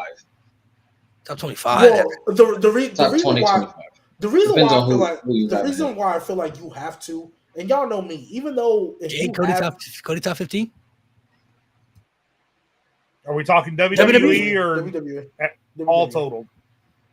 Top 15? Top 15 is crazy. Well, I'll explain it in a second. I'll let you. Maybe top. Okay, hold on. Let me start naming people. I'll start naming people, and then you'll just say yes or no whether Cody's above that person. Now, I'm assuming you're talking about. Okay. When you say yes, I'm assuming you're going to say that Cody's had a better career than them. He's peaked higher than them. However you're going to. Right. Some of the obvious ones we know, like Undertaker. No. Hulk Hogan. No. No, unbiased. No, I know we hate him, Jade, but no. Just skip me. Randy Orton? No. Roman Reigns? Not yet. No. Seth Rollins? No. Edge? No. Austin? No. Rock? No. Cena? No, obviously. Obviously not. Kurt Angle? In WWE? Yeah, WWE. Yes. That's WWE. where we kind of start. I'd put Cody over Angle. In WWE, yeah. In WWE, yeah. Oh, no. Kurt Angle 6 years is kind of crazy. I mean, but Cody's had a crazy peak. He never main event or main WrestleMania. Cody's done that, what, 3 times? Oh, Kurt Angle never made WrestleMania.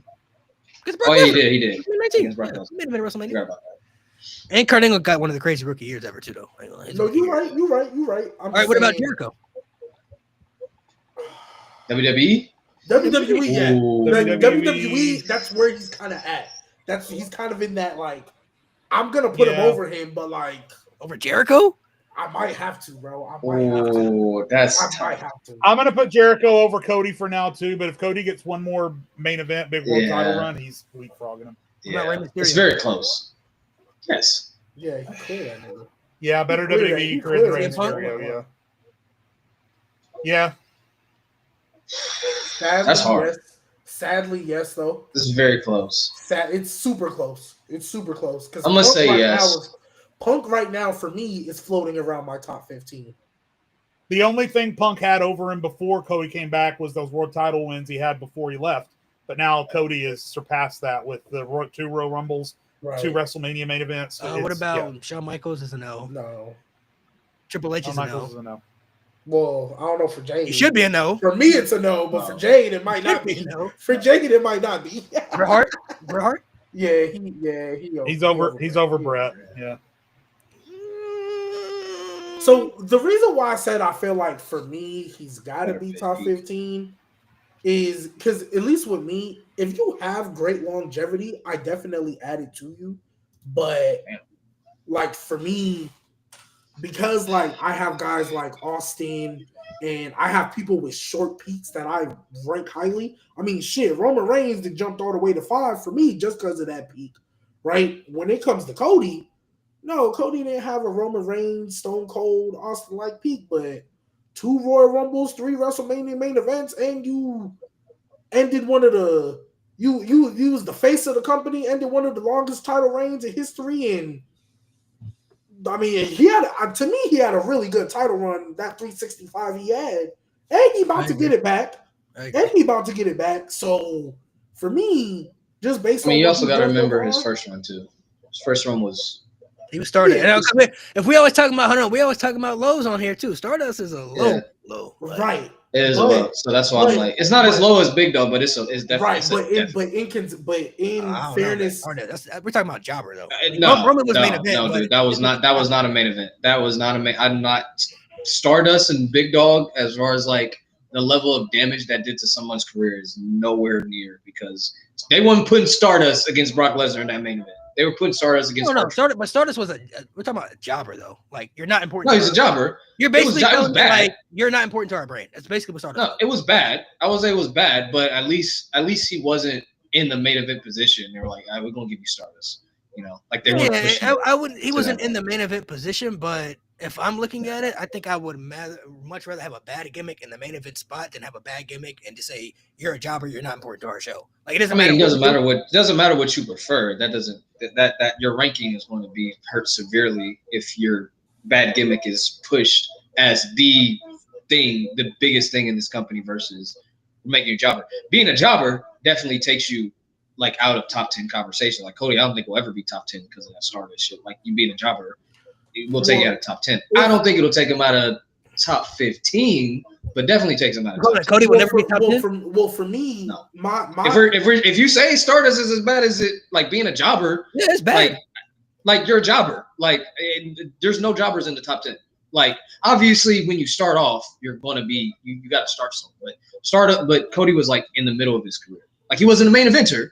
He was still young, but he had in the middle of your career, you were a jobber. Stardust came after dashing Cody Rhodes. Stardust came after So that keeps him out of top 10. Legacy, but for me though, if I'm gonna stay consistent with how I've ranked, I don't know. If I'm gonna stay consistent with how I've ranked, I mean, just like what you said with the big dog, and I didn't put Roman to 5 really, to 5. I'm not even waiting. He had 5 for me, right? So when it comes to Cody, this peak that you had, where I think you can pretty much say he's the face of the company now, right? Because Roman pretty much not here no more. It was kind of neck and neck, like who really still the face, but that nigga not here. It's Cody. It's Cody's company now, and he pretty much playing that flag. 3-time WrestleMania main eventer, 3 straight actually. 2-time Royal Rumble winner, right? I think the stories he was telling before he actually won the title, I think were all compelling. Even the little tag team run. Granted, that don't really mean shit to me as far as the reign, but it added fuel to the story. The Brock one was whatever. That was kind of whatever, right? That was kind of like just a waste, honestly. Like, but he got the torch pass, so I guess, right? And then the stories he was telling with the title. One thing that I think is super crucial, he wasn't acting like a bitch. Every single ring he got into, it was kind of like, oh, I hope you know I'm that nigga now. Like, I don't know if y'all know this, but everybody who y'all couldn't beat, I pinned for this title. I'm that nigga now. Right? And I think all I'm really waiting on for real, because I'm very much known to be early to the party based on where I project. All I'm waiting on is this hill run. Once we get Homelander, there's not really much you're going to tell me that's going to keep him at the top 15. I'm not going to hold you. Yeah, I think for me, the way I'm always ranking stuff is when you have bads, your bads, like Stardust is a bad, but is Cody going to be able to make a really good that outweighs the bad for me to put him in the top 10? That's how I'm looking at it. It's the same with Roman. That's why I got Roman ranked higher and a little bit higher for me, because the big dog stuff was bad. The dog stuff was bad. But his peak to me has just eclipsed anything that was bad for him at that point. The storylines, the moments, the matches he provided, the peak was so crazy. Like, he did a whole 360 of his career that nobody could ever predict it from Roman Reigns. You know what I mean? So for Cody, I'm looking at, does that good outweigh that bad that you had at WWE at one point? So it's kind of a mix for me right now, because his good is still ongoing and we haven't got much of it yet. Like Nate, like he said, the heel turn could be something special we don't know about yet. We haven't seen that side of Cody, so we don't know what that can look like. But to say not top 10, I don't know. That's going to be tough. It's going to be hard for him to get in there because of the people that you already have in there. And they've done so much established things for them to be secure, like for Edge and for Roman, for, all these other people that we named. Like, I don't really like for Cody. I don't even know. I don't even know if I can put Cody over Seth. It's going to be hard for him to get over Seth. Because when you get in the top 10, you're going to have to start nitpicking. And you're going to have to start looking at people's bad. And you're going to look at Seth Rollins' bad, which was, 2019? And then you're going to look at Stardust. So it's like, it's like, come on, bro. Like, it's Seth Rollins, not 2019 was bad, but it was not Stardust. So, like, like when we look at Undertaker, like, his bad is like WrestleMania matches with Giant Gonzalez, like that, like him being put with bad giants, and then you look at that compared to Big Dog, you're like, it's not that bad compared to Big Dog. Like, he still was the Undertaker. Like, people still took him serious. He wasn't having dog food poured on. Like, there's literally no one in the top 10 that has had that low. Like, nobody in the top 10 had dog food poured on. It's kind of like when I look at, like, and I'm just gonna use 2 quarterbacks that I know this conversation's been about. It's kind of like Joe Burrow, Josh Allen to me. With Josh Allen, there's going to be a CTE game where he's literally punting the ball to the defense. And then there's going to be oh my gosh, he's in the Mahomes conversation, right? And yeah, you'll kind of get your consistently, but there'll definitely be them highs and there'll be them lows. Whereas Joe Burrow, right, after we get through week 3, right, because he always starts the season slow, he's pretty much always here, right? And it might be a high, but it's always consistent. He'll have his low, but it'll pretty much always be consistent. His highs maybe never reach Josh Allen's highs, but he never reaches Josh Allen lows. And that's kind of like when we really have these conversations, it's kind of like, okay, what do you value more? Do you value the overall consistency across the entirety of your career? Or are you going to look at, yeah, he did give me this, but when he gave me this, couldn't touch it. If you look at the Cody and Seth, like, Seth has never had a bad like Stardust, but I don't know if Seth's ever had a peak like we've seen from Cody though. You know and it's about what you value at that point.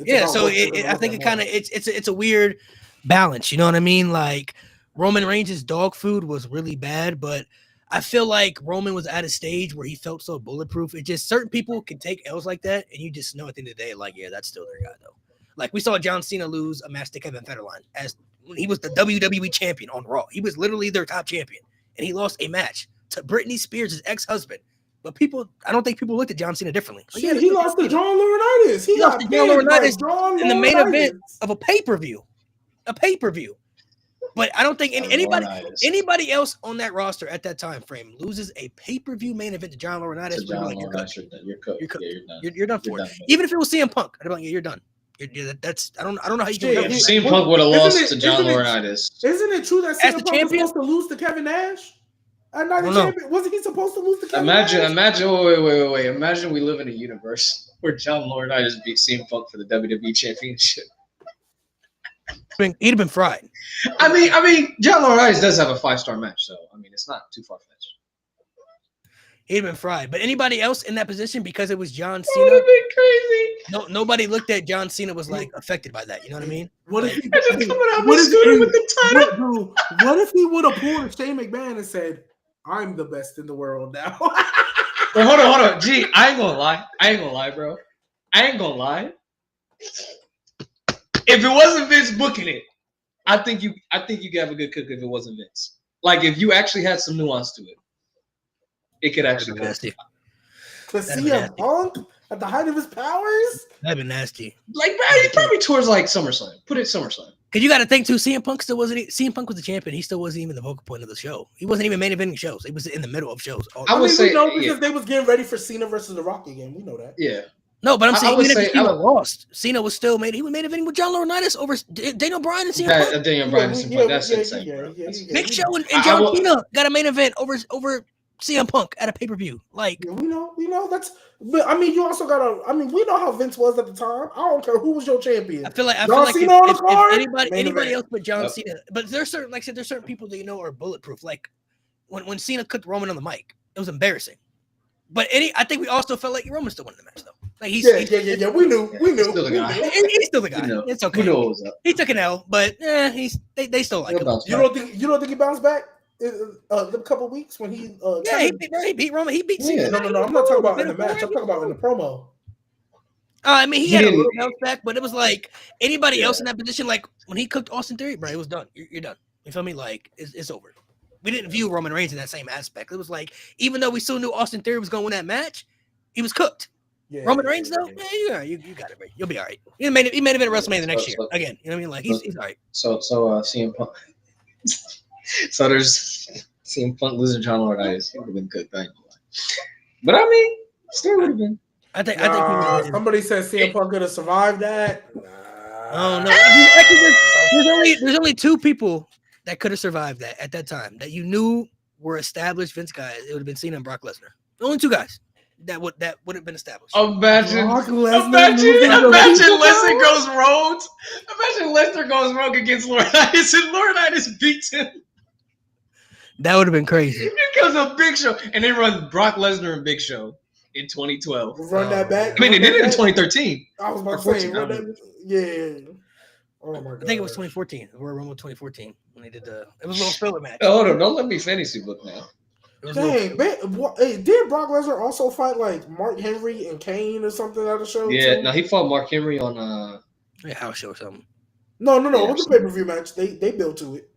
No, they never had a pay-per-view. I think it was a televised house. He came out and beat up Mark Henry one time. Came out and beat him up. Oh yeah. And then Big Show. I think that was Royal Rumble 2014. That was 2014 Royal Rumble. So who did he have that triple threat with? Oh, it was Braun Strowman. That's what it was. Braun Strowman and Kane. When Braun Strowman clocked him wouldn't need him in the face, and Brock Lesnar came back. They only did that so Kane could take the pin. You know what I mean? So Kane, of course. Kane could take the pinfall in that match. Otherwise, he was. That's literally anytime they do triple threat matches, I'm like, who's in it? Because I know it's because you want to protect the other guy. Like, let's be real. When they had Gunther, Damian Priest, Finn Balor, we knew why Finn Balor was in that triple threat match. There's only very few triple threat matches that you did like when they did Drew, Sheamus, and Drew, Sheamus, and Gunther at WrestleMania. I felt any of those three guys could have won. Like any of these three guys could win the match. Right. Like I didn't look at anybody like in that match like you're here to take the pin. Like I didn't know who was taking the pin at the end of the day. Like, honestly, I did feel like if anybody, like if I had to put my money on it, I was like, it's gonna be Drew. Like that's the one person I was like, yeah, you're probably not walking out with that. Either Sheamus is getting his first one, or Gunther's retaining. I definitely think Drew was like the last. But when Drew came out in the white, I was like, oh, they might give it to him. I was like, they might give it to him. Yeah. It's an equal. It's an equal value. So, I guess. I don't know. So wait. I know we got Santino winning the Chamber in 2012. We pushing that agenda that Laurinaitis could have been WWE champion. No, not in 2012. Who would have wanted that? Who would have wanted that? Nobody would have cheered for that. 2012, because especially with Did Stardust ever win a title? Tag team title. I think the tag titles. Yeah, with his brother, right? We'll go with this. Yeah, I'm gonna start pushing that. Every time we bring up Santino. No, that'd have been nasty. Because if Laurinaitis would have been the champion, you know who they started pushing after? Like not too long after, Ryback. Ryback versus Laurinaitis. Wait, in fairness, Ryback could have won that title. No, he was over. He was definitely over. He could have won that title. Over. Hey, I'm not gonna lie. I remember when he said it, everybody was like, man, this nigga bugging. Brad Maddox. That name did live forever. We will never forget the name Brad Maddox. All right, G. We will never forget. Let's turn the page on that, all right? Wow. End the show. We don't remember Brad Maddox for those reasons, bro. End the show. Oh my god. That was elite. We had 2 hours. We're perfect. Yeah, it's perfect way to end the show, man. Make sure y'all subscribe to the show, man. Subscribe to the pod. We'll be back next week, man, for the Night of Champions recap. Make sure y'all be on the lookout. Tune in. Are you going to Raw tomorrow? I think Nate's going to Raw tomorrow. I will not be at Raw tomorrow. Yeah, I'm gonna try to be there. Did you get club seats? Oh, no, I want to be there. Everybody takes the day. It'll be cheaper to buy the day of anyway. So yeah, it's just because like where I like to sit. So when I went to SmackDown, I didn't sit like obviously on the floor, but like that section right before where you see the fans. Well, those were club seats when I went, and that was club seats getting expensive though for a show. Bro, at the time, I only spent like $230. I was like, for club seats, this is elite. I spent $230. The only thing that sucked about that SmackDown, literally the week before and the week after, Jey Uso came through where I was sitting in that section. I was at the edge of the day, but that SmackDown he didn't show up. I was sick. But he literally showed up the week before and the week after. Sick to my stomach.